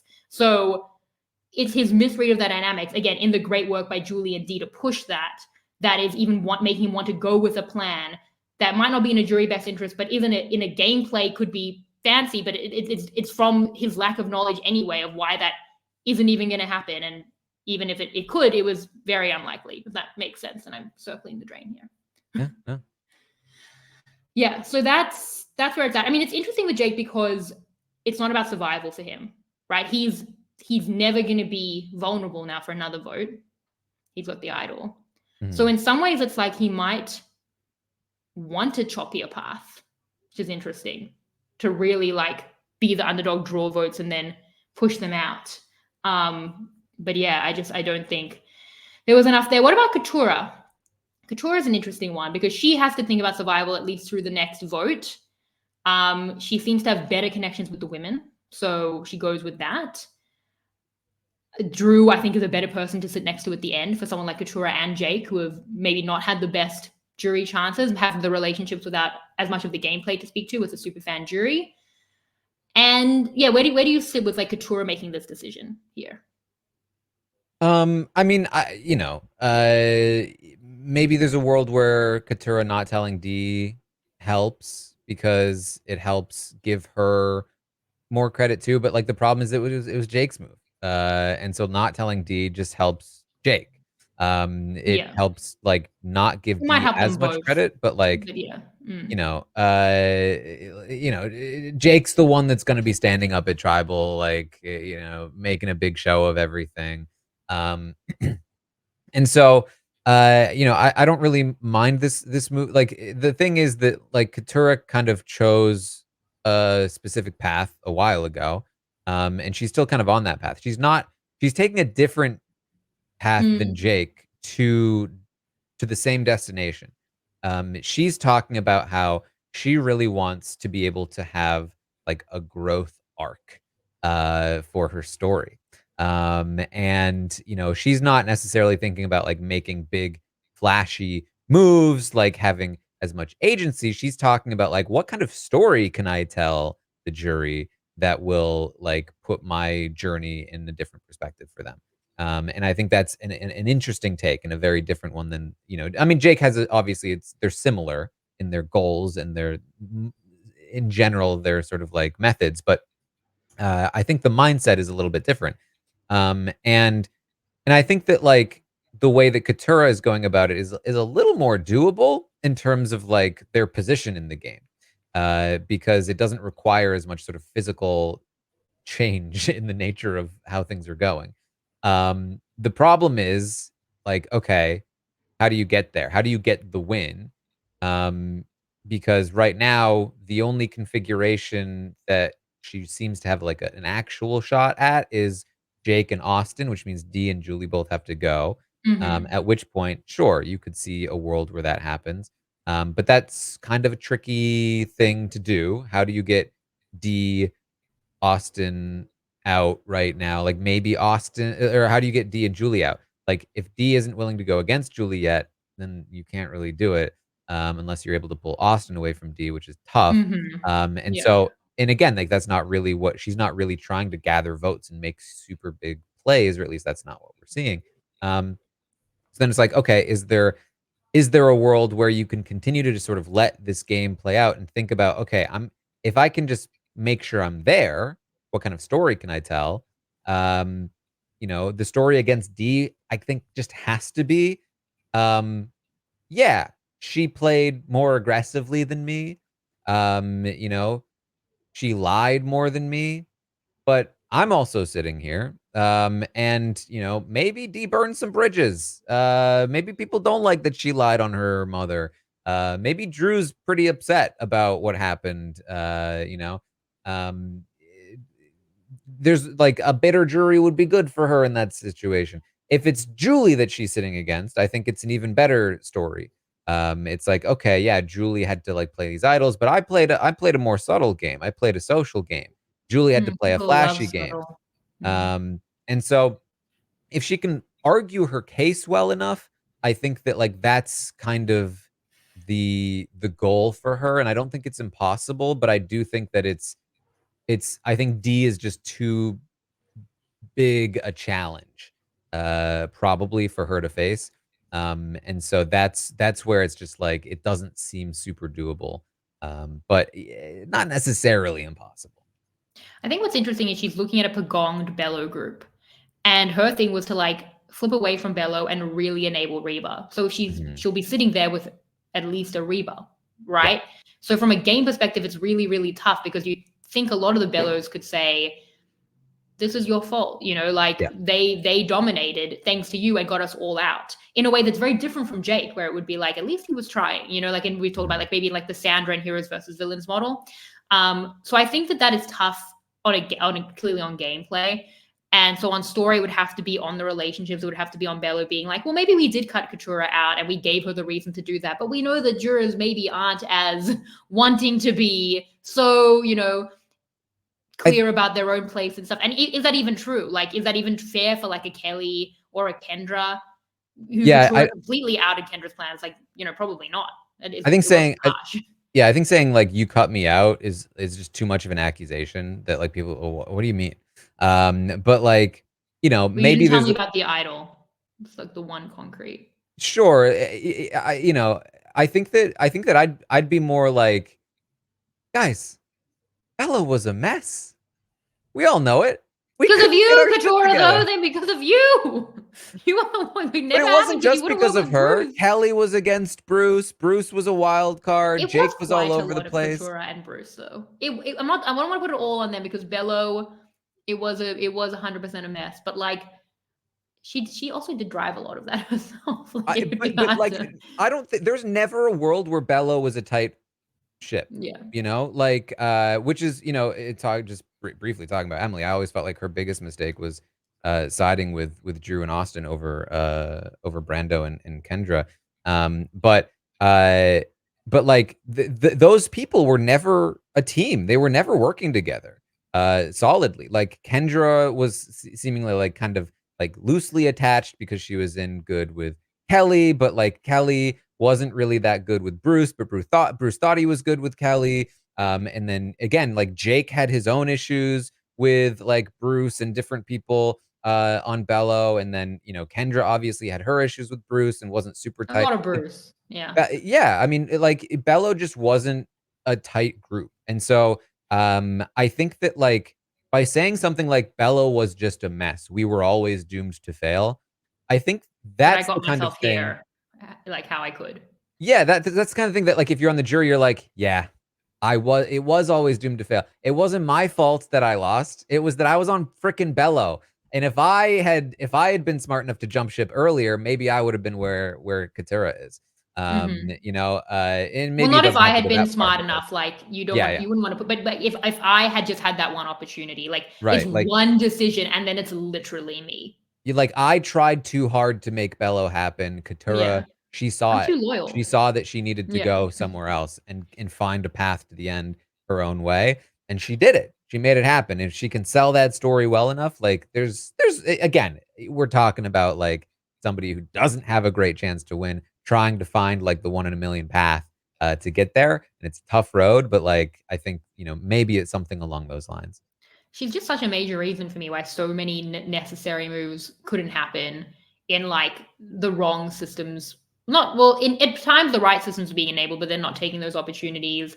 Last week, prioritizing D, like enabling D. Even here, I think she enables D. At the final 8, I mean, Emily wasn't going to anyway, but if you can put the blame on the one person at the end, you might do that. And interestingly enough, for like Emily, you say that she should have gone with Bello. I thought she wanted to go with Reba because there was something secure for her, like a home out of Lulu. And then, like, hopefully should have been able to turn at some point, and it just wasn't possible. But I think she has said, actually, Austin and Drew did a really good job of making Reba look very open. Clearly, we even thought that, like, she was a priority to them, which she wasn't. So she thought that they were, like, the more open group compared to Bello.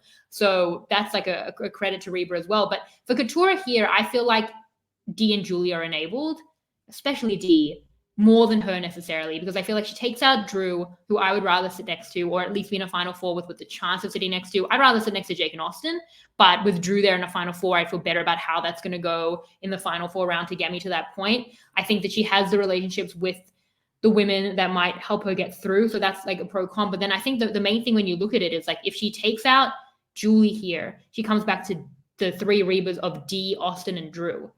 And D having just voted, like knowing that D and Julie, like she has the knowledge that Jake doesn't have, that D and Julie are working together and are going to vote for Drew, and that she and Jake should be like these swing votes. And in knowing how divided that's going to be, what she's putting this on is Austin now to unite Drew, who's pretty emotional about it and upset. So Austin has to unite Drew and D, and he's much less capable than now D coming back to unite Julie and Austin, who have been somewhat at odds.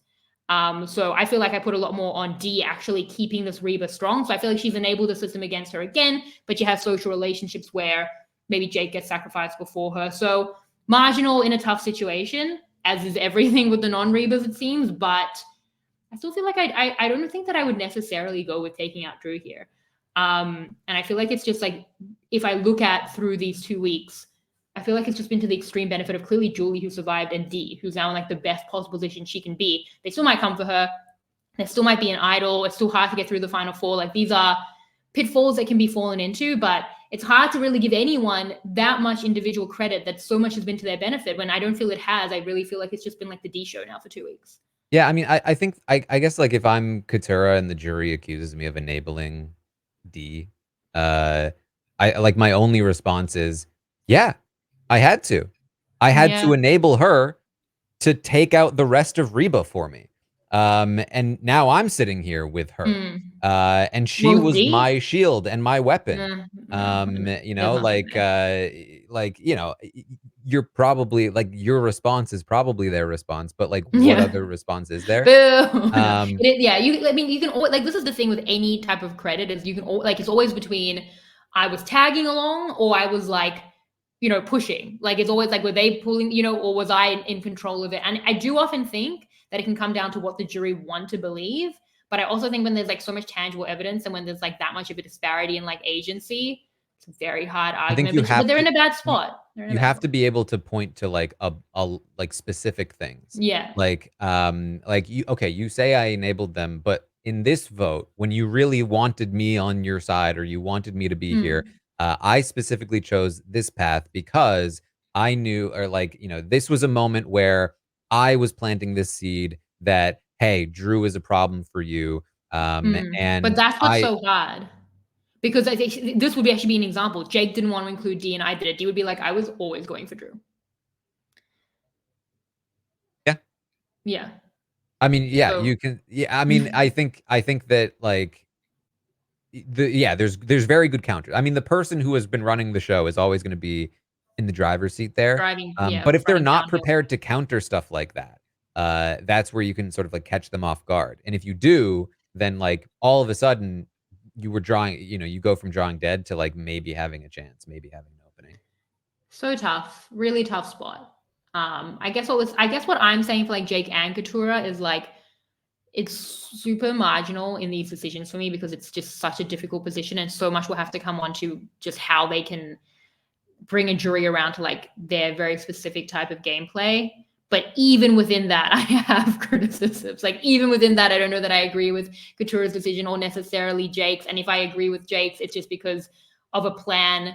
Like, it's in his very much like his plan and his mindset that just was never going to be enacted for so many different reasons. So criticisms abound.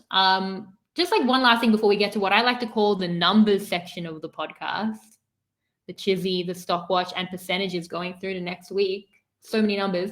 I'm just briefly on Drew. Did we have a bit of a eulogy for Drew? How did you feel about Drew through the season? I mean, it was hard. It was weird watching Drew, because I never exactly knew what to think of him. Because it just, like, from the jump, it always felt like this was not a winning edit, despite all of the focus. And this is the new era. I can always be wrong, but in this case, it wasn't. And that's because, like, he always just felt like he was a little bit temperamental. Like, he was kind of even all the way back to when it was him versus Brando, and like there was the like, oh, he lied about what I said, and getting kind of upset about it, and then like moving forward, the ways that he would, look at like his game moving forward, we'd always get his perspective on like what he wanted the play to be, and he was usually getting his way, but it was just a matter of like how much of this is enabled by like Austin's connections, how much of this is Drew's social game, how much of this is Austin's social game. That was hard for me to parse, and I think when it comes down to it, the main thing that I need to know in order to properly analyze Drew's game is, A, can he beat Austin in a final three? And B, if not, what was his plan to get out Austin? Because He said he felt comfortable going to the end, even with D and Austin. But he seemed pretty open to where it would go. But I think certainly with Austin, he was going there. Right. And so then And can it's he like, win? does he actually win there? Because I think from a very edited after the fact, they know he wasn't going to win. They edited him a certain way. From the perspective of the edit that I saw, I think that he would have a really hard time beating Austin or D in the end, because they just had better social connections. And like, sure, he made moves, but any move he made was with Austin, and maybe he beats D because he outplays D and takes out Julie, but like Austin is still the one who had 2 idols. Austin is still the one who, Well, uh had two idols. Past right, but tense. in this world, he plays them Yeah. more Yeah. At correctly. this point, Austin's better. The most of it at this point was Austin 1.0 before he fell in love. Yeah. So yeah, I mean, I think that like if I heard from the jury that like, yeah, if Drew had been there, we were voting Drew no matter what, then I would say, yeah, Drew played a pretty good game. And, probably the person that gets the most screwed by the mistakes of other people, his biggest fault being, why didn't you split the vote? Last round. Yeah. Like that's the huge thing. And that's a huge mistake, just bar none. But that would be the big thing. Otherwise, it's like, okay, I liked what you were doing, but I needed more social game in there. And yeah, it's hard to show, so I don't know if it was there. Well, I mean, I do think the thing you can own the most is not splitting last week because, and it's meaningful because again, he should have split against D, and he was going to prioritize her for Split against himself. anybody, honestly. Like Well, who? Yeah, Jake. no, D, take out D, everyone, all of you take out D. Like, I mean, well, he was willing to sacrifice Emily, and Emily. If we're saying that we don't know how Drew is in a final tribal council, I don't think he can afford to lose Jake or Katura. Definitely not Austin. It But had to be D. if he has It had Emily, to, I don't think he goes this round. right, but I don't know that he's getting to the end with people he can beat because he's always going to be, from a jury perspective, up against his own age. Some of those other things we've spoken about. I still think there's a chance. Clearly, they are talking about it here and what a good speaker he is. And again, like, yeah, if he gets to that point where he's been successful, he has a lot in his game to talk about. But in that demographic, I don't know that I would ever just like, I mean, Carson could have, but like, I think it's tough for the character that he's been to like fully be like so confident from a jury perspective. So I don't think I would take out a Jake or a Katura. I would be like, I thought he might want to go to the end with them, and he did seem open, but it was an option, I think, for him and something he was looking at, and it's something I would have been keeping pretty open myself. So knowing that Emily has a story and D and Julie have it, like, I'd be looking to take these threats out, but like, it's fine because you like D was vulnerable, like. Oh, I mean, Austin. So Austin was immune. Yeah, like D is like it's literally the ideal move. But it's The not just that he reason didn't think to I think the split. Like I reason think that D's social insulation from that being difficult to do with someone like Katura. Like he could put Emily and Jake on her, but like difficult to do, and also he didn't want to. Like I think that speaks to D outplaying him because I think that is the move. I think the reason to not do D is that like he fully expects the move to go through. Like he thinks it will be Julie. So why put an unnecessary vote He on knows that D? Julie's was so desperate. Like Julie, they seem to think that he said that he thought Julie was playing the idol. He just actively woefully sacrificed Emily. He said in the episode, no blood on his hands. Like he made that choice. He chose D over Emily. I think wrongly. I Because mean, if he I get the sense that like he didn't split the votes. He thought it was going to be on like why take the risk otherwise? he thought that Julie would vote Emily. And I mean there is a not to him. Because like if Sorry, he Austin thinks wasn't vulnerable.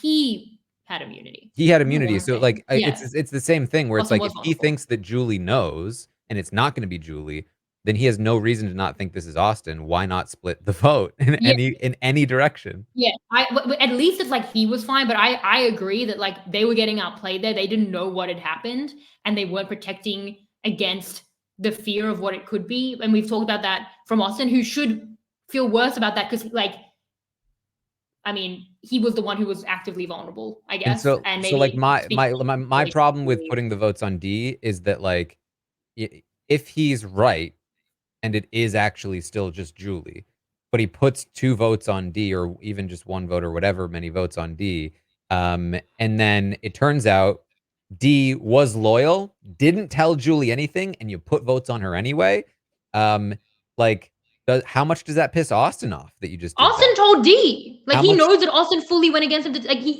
Right, Austin put him in the but the position where D could situation do he's that. now in is that he's got Jake who doesn't like him, Katurah who's closer to D, and now Austin who just had to vote or just had to let votes go on D when she was loyal after all, and But now all he of a sudden it's just him wasn't and Emily loyal. sitting on an island. Well, in ways, yes, because I mean, everyone turns against him here. In saying that, then it's like, Austin, how can you blame me? Like, you made that a necessity by making it very possible that D could tell Julia that Julie has your idol. You know what? You've done enough, Austin. Maybe you don't tell me when I have to split votes when she That's didn't even not going have to your work idol. very well on Austin, though. Well, but no, but okay. So if Austin doesn't want to do that, let them be on an island, because at that point he has fully split from Reba. Then it's like, I will go with Jake and Katurah and Emily, who's very close to him, and But then they might feel why like do this is Jake more of an or agent group. Katurah go with him and Emily over D and Austin, who both just got played? Because I think that D and Austin, I mean, they've been like, there are reasons to think that Drew would be worse at a final trap encounter, although it doesn't play out here. But if in that scenario, Drew just looked like the mastermind, and if you side with Drew, you're just giving the game to Drew, no? But And Jake doesn't even like Drew. But you're also a more cohesive group. And in what Jake was trying to do here, he felt like it was still Reba, because for someone like Drew, it was like he flipped from Reba, but in a half measure. He didn't really flip. So for someone like Drew here, I mean, for Jake here, he thinks that he's going against this like big Reba group. But if Drew actualizes that with them himself, he kind of controls how that split is happening to include him. And then it's like, now we're going against Reba with me. And that's the Reba stronghold. And we've taken out Julie and we continue down that path. And I think that he at least needed to split from the pair that was Julie and D.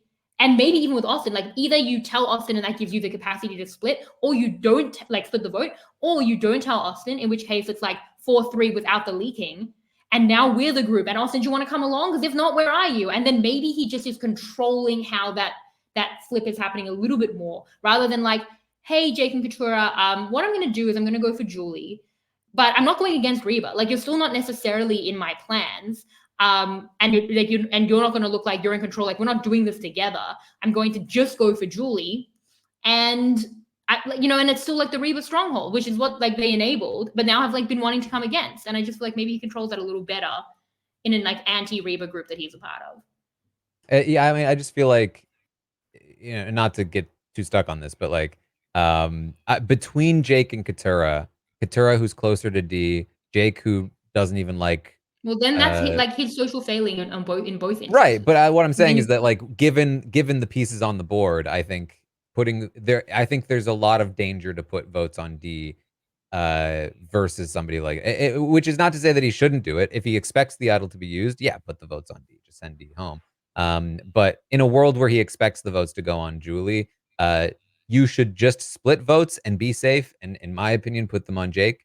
But even then, just put them on anyone. You just have to split them on something.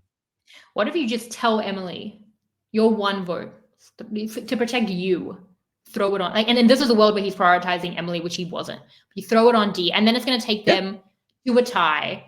In which case, he would actually have to break the tie, assuming that. And again, I don't even think he could. Like, this is how much I feel like, from a positioning standpoint, D is outplaying everyone. But like, if it's like Jake and Katurah, we're voting out D.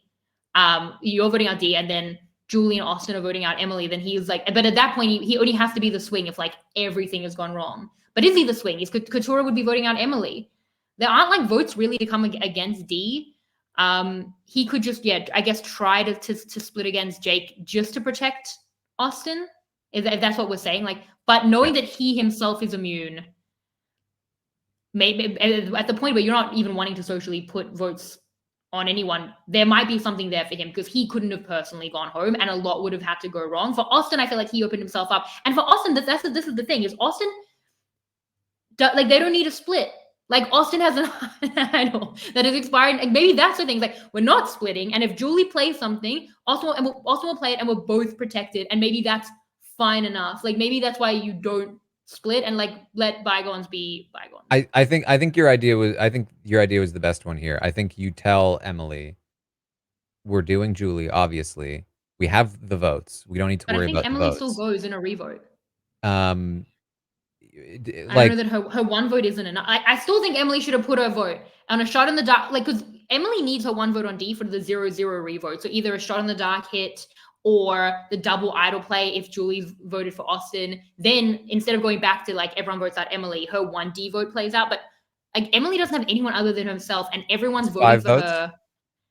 Yeah, there'd on the be revote. 5. Yeah. So, it's between Emily. I guess it's like, where does Katura For go? Emily and D, like Austin's keeping D, Julie's keeping D, Drew would have kept D, Katura would have kept D. Like I thought it was Well, more open would last Drew week, have but kept D over Emily? he did. Like that's the choice he made last week. But I don't. Like But that was a choice he made, thinking that it was actually Julie that's leaving. If the choice is right in he front of said him. in his exits that he felt like Julie was antsy and had a high chance of playing an idol he knew she had, Okay. and had willfully sacrificed Emily to it. Like he did Okay. make So that choice. that makes it way worse. Yeah, well, that's what I'm saying. Is like this, but that's why. What are the game losing? This is how we come. Like this is the circle back on the podcast. Mm-hmm. People are prioritizing D wrongly. All of them. Katura, you too. All of you. Vote against D. Split against D. Vote against her. Come over the top against D. All of the plans I have and that I want people to do are against D. And the reason they're not doing that is meaningful. It's where D sits. Like that's what it's meaningful in their mistakes and it's meaningful in what she's achieving.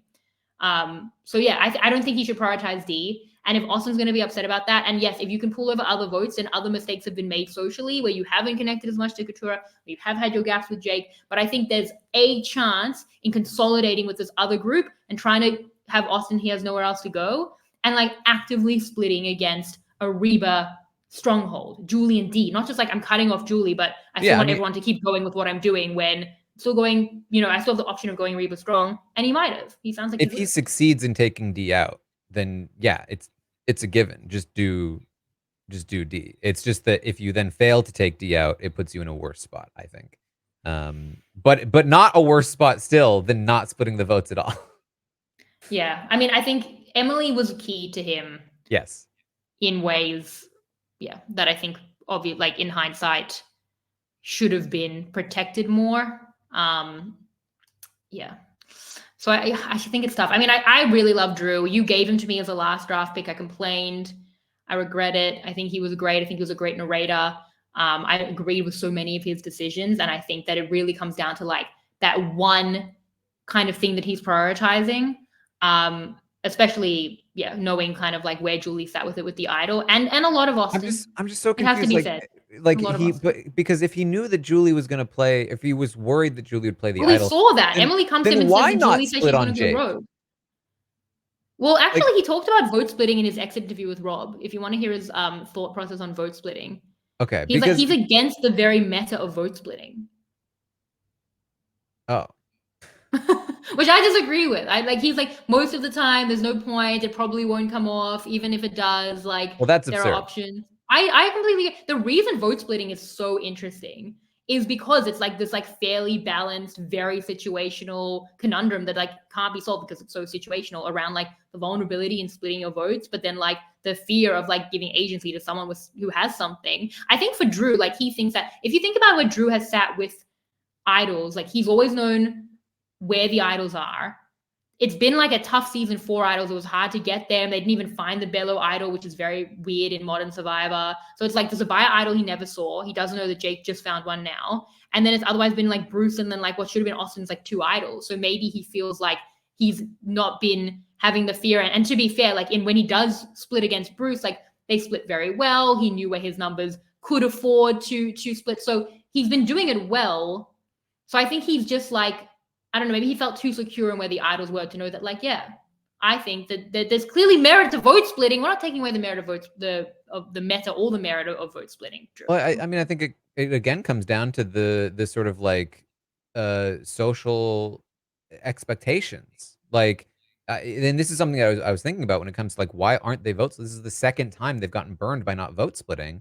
And it's like the only reason to not split votes is that like the social expectation of, well, we don't He's want to clearly driving based make on somebody what he's else calling. mad. Yeah. And it's that same amount of like timidness in gameplay that is like Austin not getting his idol back or refusing to give away his idol in the first place.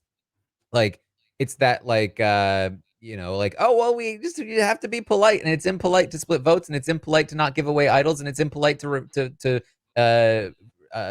say I need my idol back, and be forceful about it. Impolite to Like, leave people out of the vote when you're in a romantic relationship with them. yeah, like it's just this, and it's clearly the both of them that are operating under this like sort of like social structure of politeness, if we want to call it that, that's just completely tanking their games in terms of like, yeah, you just need to do it. Sometimes you just have to make people kind of annoyed at you.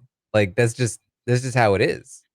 Well, a couple of things on that. Firstly, I thought last week that he thought that they were splitting on Emily in that they didn't think that Dee would vote for Julie. I don't think we got confirmation on what they thought was happening, but in that, then they should have, like, he's choosing again, like his intentions we can talk about. Like, I think it looked different to me last week.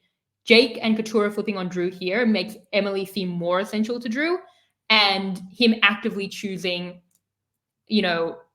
obviously he chose Emily over Dee. Also, like, I don't like looks bad then, and like looks probably even worse now given what she'll do. So I think like those priorities seem wrong. But in what he was trying to do in terms of just protecting Austin as that as a thing, I think we thought that he was splitting by Dee's vote on what would be Emily, and then like, yeah, even if Emily splits a vote, everyone would voting out Emily. So he's choosing to split on Emily over Jake, but that's being Austin. Right. Yeah, it should be a 2-vote split on Jake, like every time. And then he does get a lot of votes every. Yeah, I mean, they just did it. Like, what is Jake gonna do about it? Clearly nothing. Well, Emily is more of a jury threat than Jake. Like, again, like that seems to have been the wrong priority based on the different loyalty that Emily had against like literally everyone else other than Austin. But in protecting Austin, there was a 1-vote split on just Julie's idol. Well, it's not, so sorry. Yeah. So if Emily puts a vote on Dee, or if Julie puts a vote on Austin, like 1 Dee vote on Emily, there would be enough that everyone wanted Emily out enough that he would vote that way. Like Katurah wanted Emily out, he wanted Emily out. I think that would be, but yeah, I guess it does seem a little dicey that we're getting to like 1-vote ties because we just have 1-vote splits, and there could be other splits that you're protecting against. I have been thinking about this all week in terms of the split of it all. So yeah, I think that, but he did have, I think, that plan on the split, a 1-vote split. But yeah, it's true what you say in terms of like everyone being so nice and like, because a lot of Emily shouldn't have split because then what if it doesn't happen, and like she has relationships, like she would have been splitting against Dee. They're opposed. Like she's coming back from the trek, and Dee's like, I don't agree. I don't like Dee's trying to get Emily out, and she does. Like, oh, I think she's lying. Like, it's fine to lose that social capital with Dee. Just Dee. Put a vote on Dee. But then we think about the meta. Everyone's being so nice. And then they're leaving themselves vulnerable. Who's not doing that? Dee. Now we're getting into why this disparity is happening. I'm also very aware that we haven't done any of our segments, and we're almost at 2 hours, but it really is crystallizing for me in terms of, yes, like I don't want to make waves. And we've seen that this whole season, congenial votes, and like Dee has been like a harder game player in ways that I've criticized at times. Like, no, do the easier vote. Like, why are you going so hard at this? But sacrifices, everyone being like nice and polite to each other does manifest in a lack of splits. And it manifests clearly in how Austin treats Dee, asking for permission instead of forgiveness. And Dee does not do that. Dee is like swearing on her relatives, actively lying to and manipulating people, just doing the thing and leaving Austin out and hoping he'll come back. I think it's a big difference. I think it's a big cultural difference, and that speaks to that disparity here. Yeah, for sure. Yeah, interesting. Should we get to all the things? Let's do them quickly. I think, okay, well, let's, you have the Chissy theme song, so take it away, Jacob Sager-Weinstein and MC Color. 1, 2, 3. 1, 1, 1, 3, 1, 1, 3, 1, 1, 3. It's getting kind of chizzy. 3, 2, 1. Okay. a couple of things on the Chizzy. People have been asking, and maybe I'm jumping the gun before our points. People have been asking, Oma said last week, what happens in a tie? Now, in the draft group chat, we've been talking about a tie as well, and my thoughts on it are different. In the draft group chat, I think that if there's a tie, as an example, I don't know if we've spoken about this, but on the podcast, and no one knows what would happen, but like if Julie wins and then like it's Katura and Jake and they both get 0 votes, which one of me or you wins the draft, Taran? Whoever's the next highest person. But what if it's 8-0-0? No, I'm like whoever has 4th, 5th, 6th, whoever's the next in line. So average draft placement. Well, or just the next person. Okay, either way, I would win. So it's fine. But yes. Okay. But we don't know exactly what the rules are, and it hasn't been worked out. And yes, it's a high probability that did we not? I feel like we talked about it. I thought we talked about it. Can someone go through and tell us what we said? Can one of the listeners please tell us? Because I'm gonna have to go through and listen myself, and I really don't have like the time. Because I've definitely, I feel. I mean, I've thought about it before. Like we must have the grenade ending in a tie. Yeah. And then in my head, it was just, I was just immediately like, yeah, it's the next, like whoever has 4th. Well, that would make sense too. The 2 of them. Yeah. Okay. Well, is that what we said? Someone let me know. I don't know. But anyway, that was maybe I just thought about it. Maybe I had a conversation in my own head. Average draft placement. I think, I mean, given the nature of how you win the draft, it makes more sense to me to go next highest placement. That makes sense too. I mean, it's very similar to average draft placement. Like, it is. You're likely to have a better average draft placement than your opponent in that spot, but it's not necessarily the case. All right. Well, but speaking of, people were like, what should happen if there's a co-Chizzy winner? And I have consulted with the Chizzy committee, which is just my husband and my brother and me. And we have decided that the Chizzy would be shared, much like the 74th Hunger Games, spoiler alert. And why did we come to this decision? The reasons are thrice. One, the Chizzy is a really happy, positive award. I feel like, it, at least for me as an analyst, always makes me try to see the good things people are doing. And that would spread joy and positivity. We would send out 2 mugs that Rob would pay for, which I'm fine. Not one mug that was shared custody. Like a Sisterhood of the Traveling mug, because that could be fun too. No, we would send 2 Chizzy mugs, or if it was more of a tie, we would send out 3 or up to as many Chizzy mugs. Now, I worry about guests that would now try and like create this outcome and just like completely bankrupt Rob in mugs, but this is what I'm going with. Secondly, it was discussed, should it be on placement? If you are tying the Chizzy, but you come better than the next person. But I think that placement in the game, while we did just talk about that for the draft, it doesn't necessarily mean for something like a gameplay-based Chizzy award that you're better. If you come second, are you better than 4th? Like, not necessarily. Like, almost definitely not, actually. So I didn't want to reward it on that. And it could be that you're separated by like, okay, if you win, that's like a tangible, better thing. But then I come back to wanting to be really positive in the Chizzy and spreading joy through more mugs.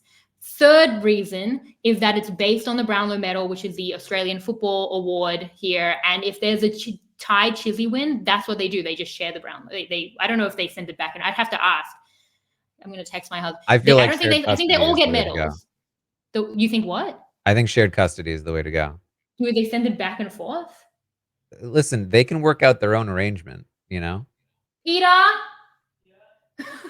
Well, in the Brownlow, do they send the medal back and forth, or do they all get one if they tie?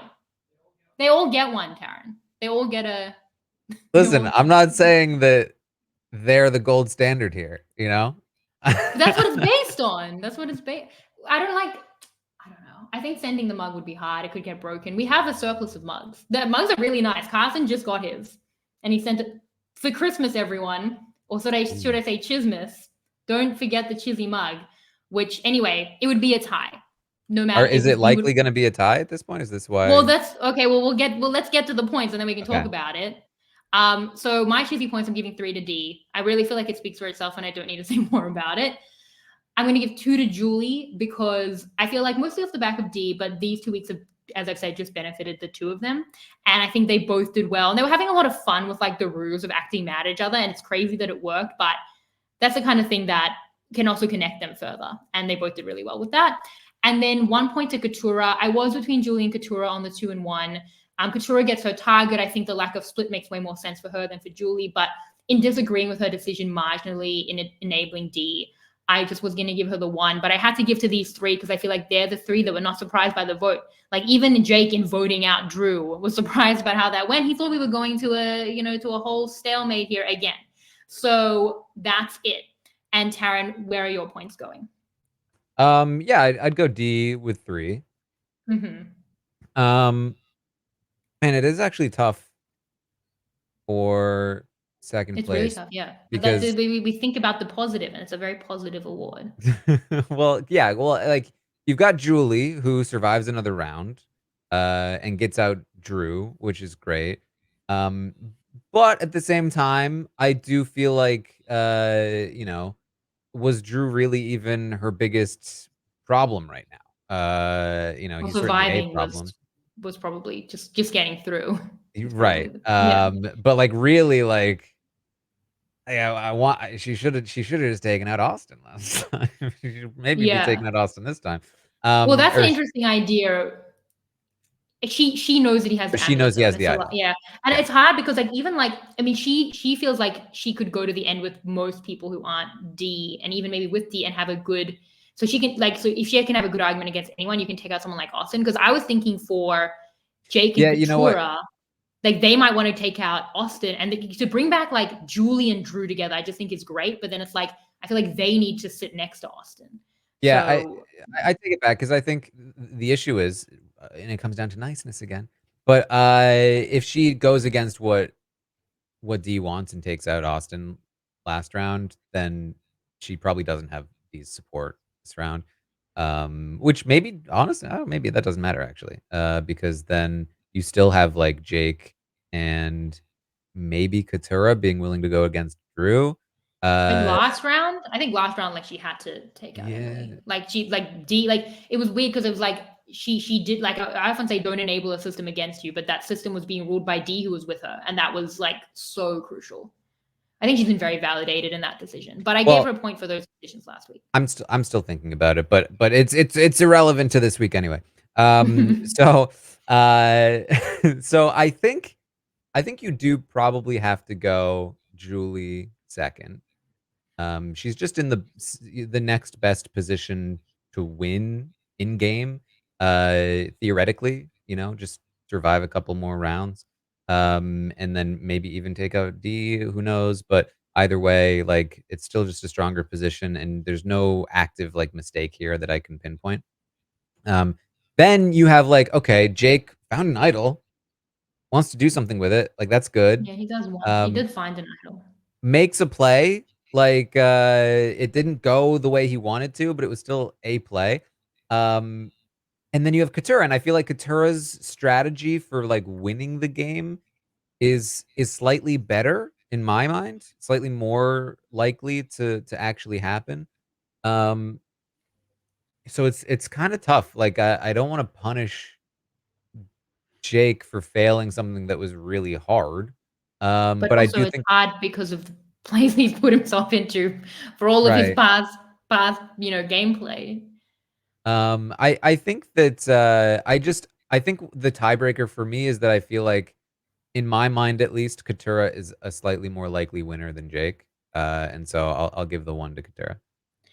Okay, so same points. Yeah, I mean, like with Jake, I've wanted him to come over the top the whole time. Like I've wanted him to upset the apple cart, as he would say.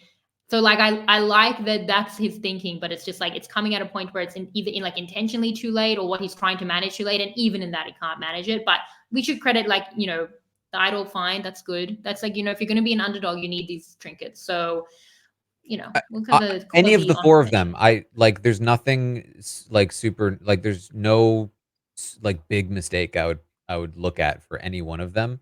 Like Austin's the only one that I just definitely wouldn't give points to this episode.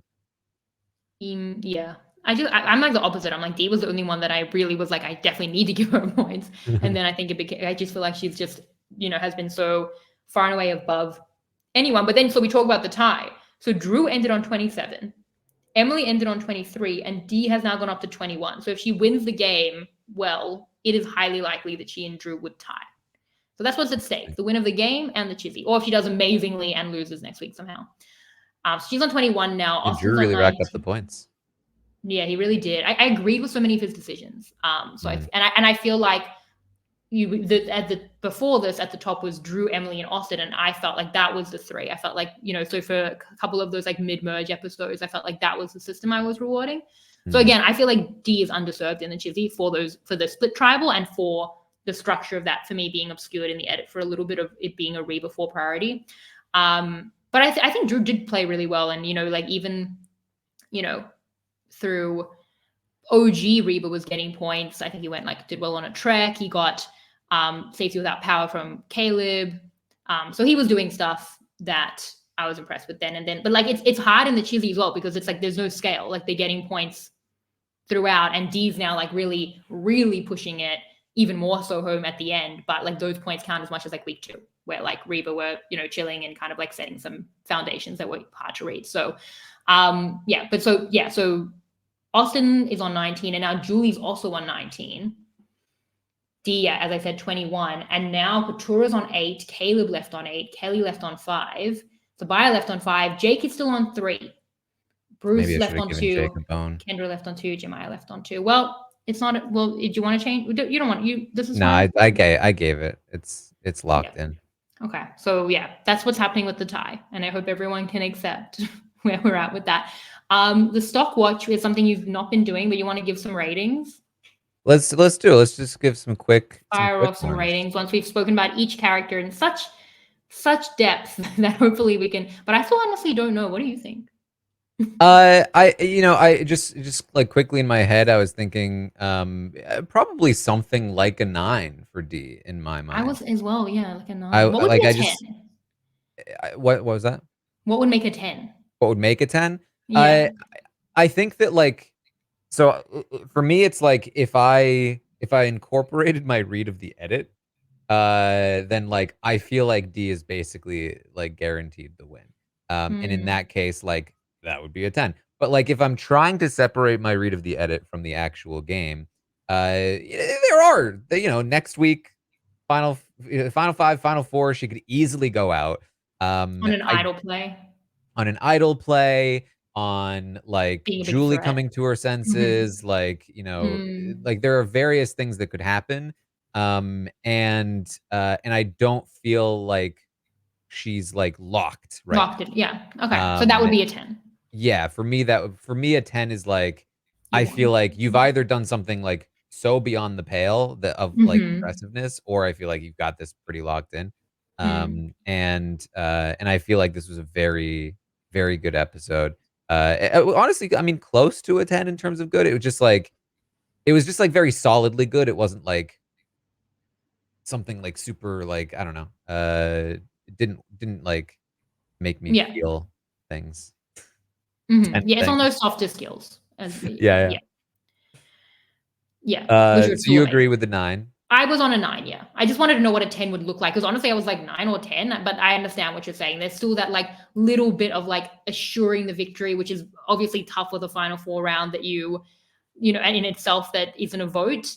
And the 5, there could be some gaps there from a threat perspective or from an idol perspective.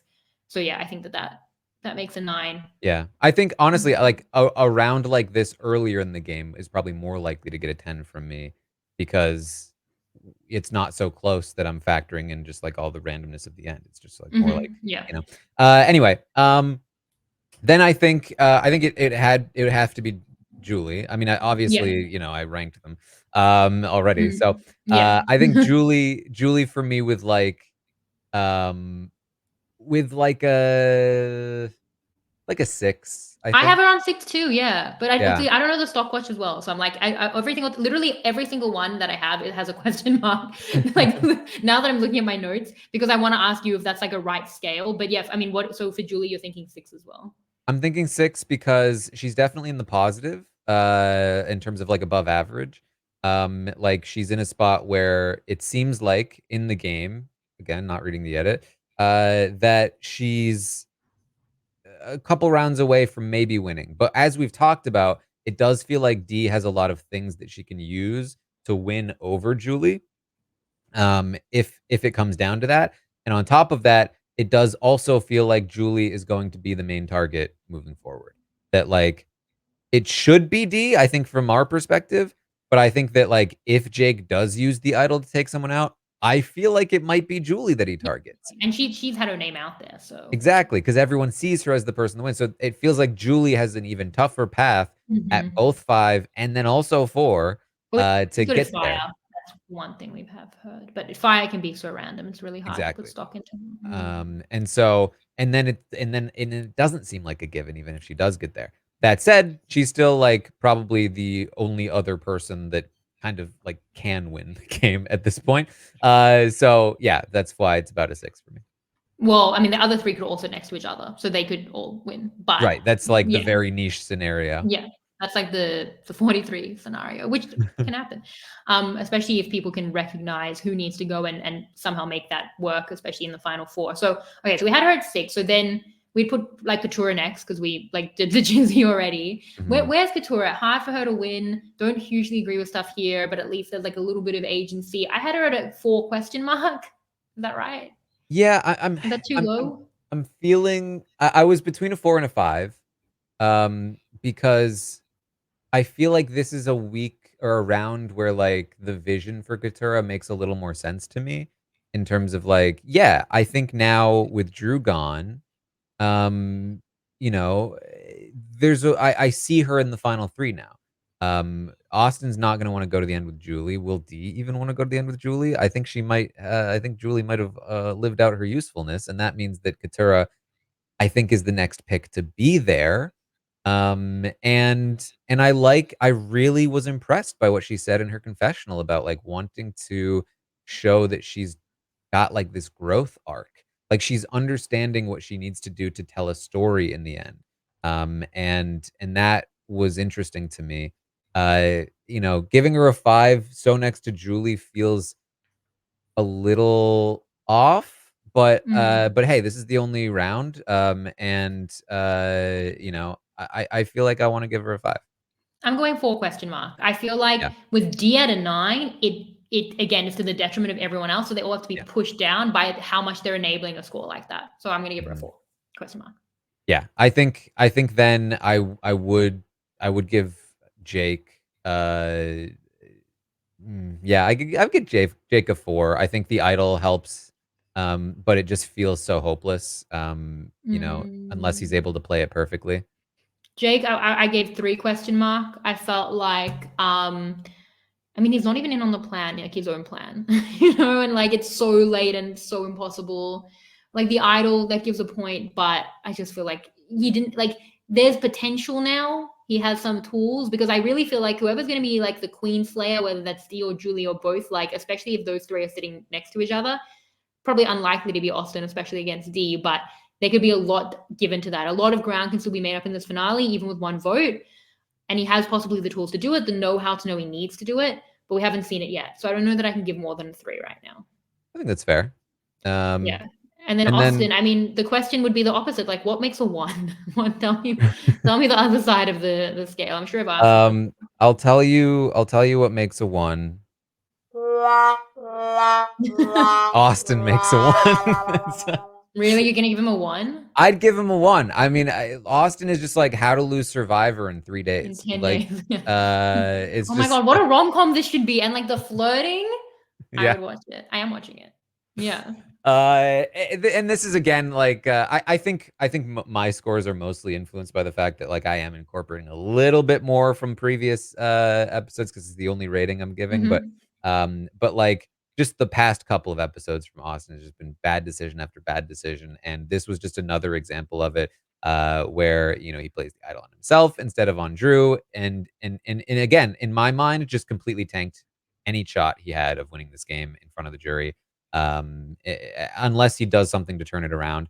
But not only that, but like just also gave up all power and agency in the game in the same breath. And it's just like, oof. And the only reason he's in this position is due to his own actions from previous episodes. Multiple. Not only that, but he also like tanked Drew, like largely. Yeah. So I mean, I had 2 question mark.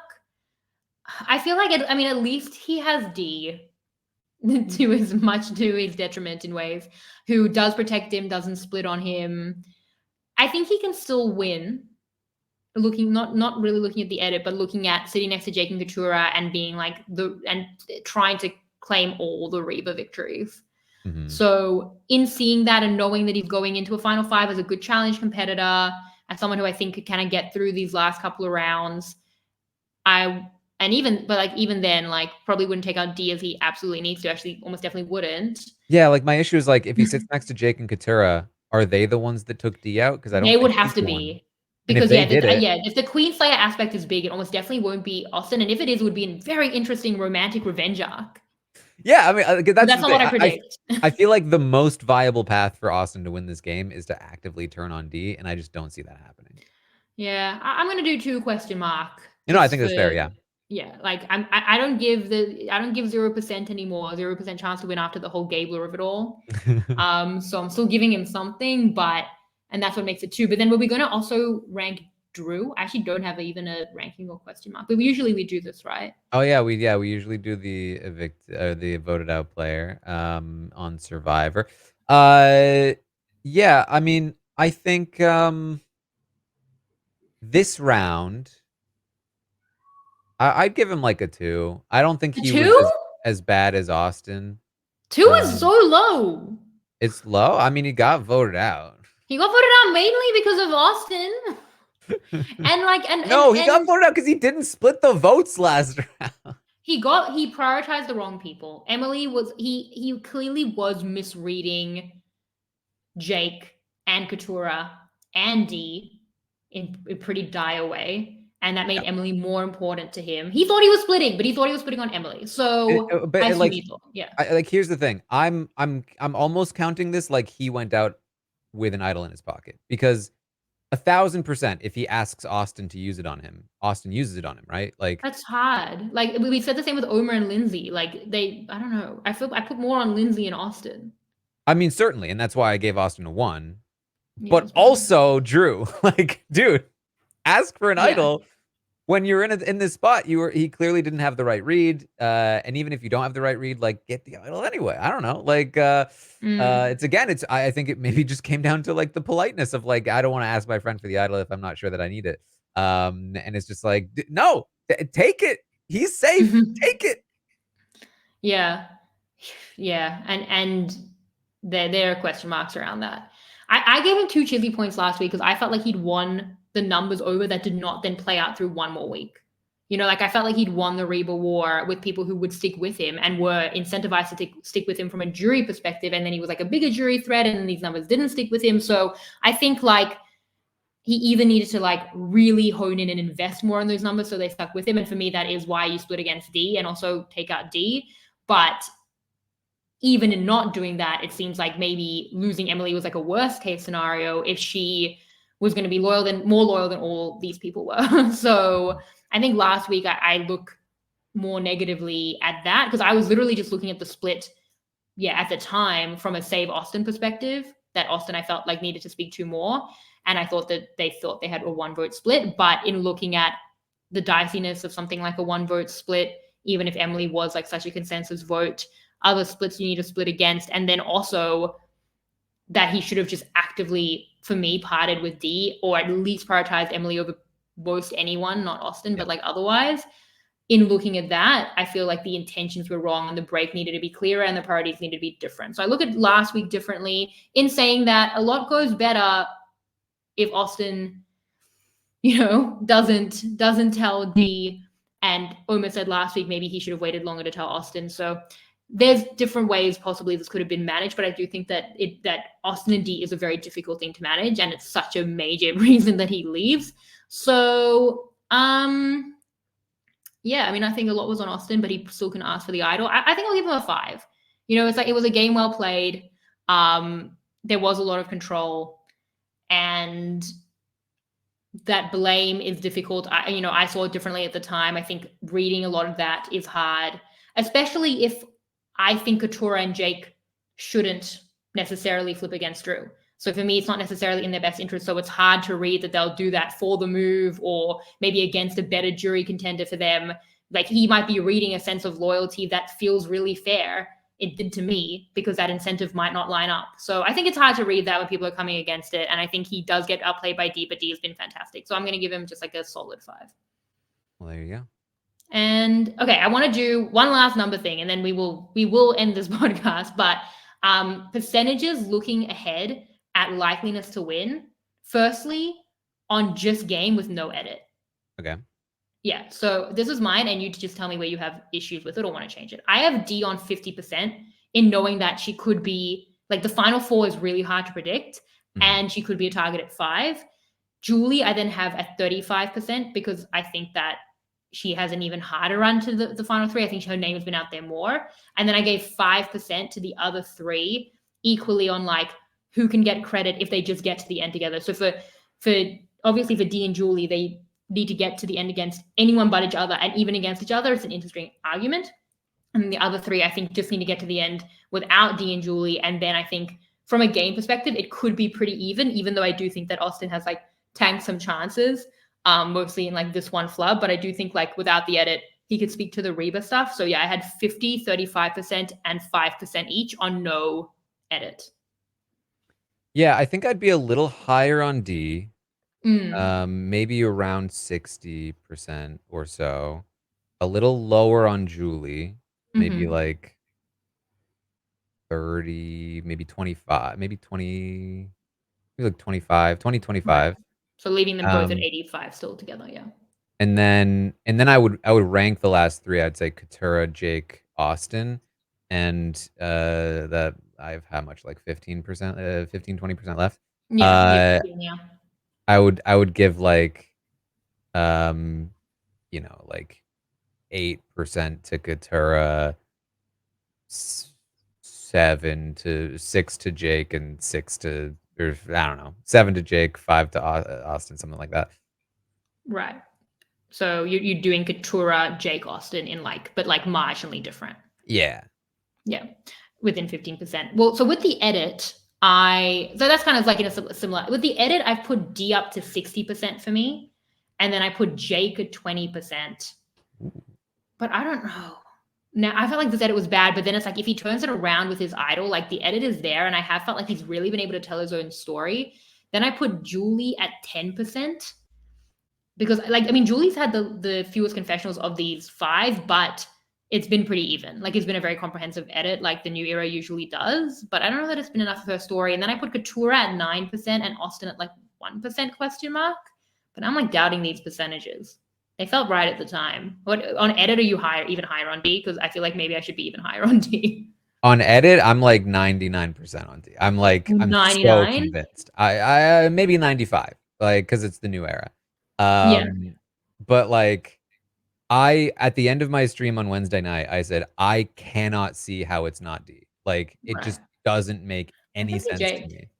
And that, look, but I shouldn't be able to. Like I said, he's Owen now. I feel like, I don't know, I keep falling into the Jake trap.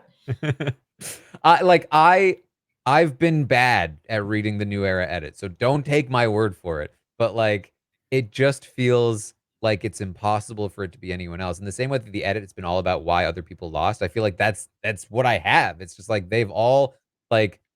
I feel like it can't be Julie. I feel like it's almost impossible for it to be Julie because because Julie just had a great couple of episodes, and I feel like got basically no credit for it. Like, in a world where Julie is the winner, why is D getting all the credit for Julie playing an idol on like 6 votes against her? Why is D getting the credit for taking out Drew in retaliation? Not to mention the fact that Julie was like fairly under the radar in the first half of the game to begin with. And then like, I feel like Austin is pretty self-explanatory at this point. For me, Jake, yeah, he's like the Owen. He's like he's just the guy that he's been shown as so ineffectual this whole time. There's maybe a shot. I can see the world where like he does something with the idol, and then, you know, something happens. Like, I can see that world. I don't think it's impossible, but it just still feels very unlikely to me at this point. He just really strikes me as, and because this is a New Era trope, so I feel even more confident in it. that like, yeah, he's just that like no vote finalist or like second place or something like that. And then Katura is interesting to me because she has been so present, but so much of her edit was focused on Bruce for so long, and Yeah. then she came in hard with, like, the great backstory, compelling stuff. I feel like I'm rooting for Katura, and if I feel like I'm rooting for somebody, like, on a personal level, that usually makes me feel like, "Oh, they want me to root for this person." But, like, like, I'm rooting for Jake too, but, like, I feel like this connection to Katura's story that, like, I don't feel with almost anybody else. And, uh, eh, but, it just feels like how do you spend so much time with your winner focused on one person the whole that's literally because I 'cause I had Katura on my draft, so I was paying attention, like, because she had a great first episode, and then it was Yeah. like every other episode after that, it was there wasn't a single confessional that she didn't name drop Bruce. And I was just like, But "Come on." she did actually put out a video about that was very controversial, and it was about why are all your confessions about Bruce, and she basically said she only spoke about Bruce. Like, I think that's the content she gave them. That video was a confessional about Bruce. Like, it became she started complaining about him, and then you could kind of get how that There you happened. go. So they can only work with what maybe That's they should have fair. been putting more Frankenbitten winner confessionals. It's like, I hate Bruce and don't want him to win. Somehow make that I want to win. Like, like put that. Maybe we could have done Australian Survivor would do that. So So I guess in terms of how I'm seeing it, I feel like they've actively tanked Austin. I feel like they've actively ignored Julie. I feel like they've been trying to prop Jake up, which makes me feel like it's not him. Katura is the only one that still feels at least somewhat neutral. Like Katura, they could have dunked on Katura a lot more. They could have given her the edit of like she is the enabler, right? But it felt like most of that was kind of glossed over. Like, I think it's mostly, like, the super fans that are really, like, paying attention that are mad at Katura for enabling Reba, but if you're just a mhm. casual viewer, you might not see it because it wasn't hammered home in that way, which feels a little bit like subtle protection. And then on top of that, she is getting good content now, so it's like maybe there's a shot, but to me, it mostly feels like the runner-up edit. It mostly feels like like we're building her up to make it seem like anybody other than D can win, but it's just D. So my order would be like I think it's D like 95%. I think it's maybe like Katura like 4%, Jake 1%, and You I'm should I'm never leaving give Austin. people 0. I gave Zabler I'm 0 leaving today. Austin and 0%. Julie on 0. I'm doing it. I'm Wow. being bold. Well, I want to change so much of my stuff. First, I want to go back to the Stockwatch and my question marks. It feels wrong, like looking at like the fact that Drew did wrong things last week that manifested differently to what I thought they would, and here could have maybe done more as much as I put on Austin. It feels unfair to give him like more than Katura, who's like at least in the game. I think like they're all getting outplayed by D, but he suffers for it to go home. So I'm going to change it around. I think I gave Katura a 4 Yeah. and him a 5. I'll give him a 4 and Katura a 5. Wait, who are you talking about? I'm giving Drew now a 4 Drew. and Right. Katura Okay. a Yeah. 5, and she's getting a Chissy point. So that's what I'm doing with it. Because obviously I'm not giving Drew like a memorial Chissy point, and I Right. could have. So she should be, that feels right. Okay, I'll put that there. I mean, he's out of the game. Maybe I'll drop Drew to like a 3. Okay, then he's with Jake, who again, There you like go. also like, but he's still in the game, so it feels And then Austin can be even lower because it's more his fault than Drew is gone, and that feels right. On the percentages, I'm changing it now. I do think the D could still be like an Omar, Ricard, Jesse type, the final big boss that makes sense of why someone like a Jake takes her out and then has a winning story. For Jake, the reason I always thought over Owen is I felt like Owen's failures became a meme where I didn't think that Jake's were. I felt like he was still really earnest and still had like an underdog story to root for more than we were like just kind of like laughing at like just how dire it had become. But now I do kind of feel like Jake has become a meme in the failures. So that's my concern. But I wouldn't give D 95. I still think she could be the final big boss. So I'm going to give D now 70. I'm going to land on 15 for Jake. And that gives to 85. So then I'll do like 7 Julie, 8 Julie, 6 Katura, and 1 Austin. I feel like Julie, like in merging the edit with the game, Julie has a better chance than Katura, so I'll give her that. but yeah, the edit isn't great. So I think that works math-wise. A lot of numbers. Did we get anywhere?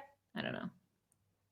Yeah. I mean, yeah, it's yours is probably more accurate. Mine is more vibes. Yeah, I've put your got money 95 on it. 95%. Look, I've done it too, Taran. I've been burned. I've been, and it's called the Gabler principle. I think I did say I would still do 0% on a final 3. I think I said I'd never do it on a final 2 because you just never know. But I still feel like from a game perspective, everyone does have a chance here. Because Katura, Jake, and Austin would be fairly interesting. For me, from a final tribal council perspective. So that's it. We did a lot. This has been a great one Stockwatch. But I think people got a lot of thoughts if they haven't been following on Twitch, and if so, how dare you? Yeah, there you go. I mean, honestly, this is like more in depth than we can get into on Twitch, but Yeah, we have fun over there. It's a good time. Yeah. Well, we try to go in depth. I hope that everyone enjoyed this. Taran, tell people what they can find from you. Just your bite-sized reindeer games, just a simple 3 times a week. Tell people what they can find that you're doing at the moment. It's honestly so much fun. It's kind of don't like, make me have FOMO from Big Brother. Like, this is wrong. I don't it's want kind that. of like the challenge if the challenge was good. Some people say it's kind of like Big Brother if Big Brother was good. It's not really that much like Big Brother. Yeah. But like think of it this way. Like, it's some of the best and most entertaining players in the history of a over 20-year show coming together in a game that is genuinely very fun. The competitions are a lot more equitable than Big Brother competitions normally are. And it's like this very fast-paced, like lots of like little twists that make people have to think on their feet, and it's caused drama, and it's kind of interesting and fun, and I would suggest trying it out if you have any kind of interest in these things. And then I would also recommend Devil's Plan on Netflix if you never watched that. If you listen to 2.5 hours of this, then you absolutely will love Devil's Plan. What if they listened to 2.5 hours, but they hated every second? Then what are they still doing here? That's what I know. Like my brother was upset that he was only my top 1% on Spotify RHAP. Now I know some people have been listening to like old content on the feed, but he was like, "Who could be more than me? I've listened to every single thing." He's like, "It must be the haters. Like it must be people just like." So I mean, if you're a hater, get out. It has been 2.5 hours. Like I don't think there are haters on this. I really don't.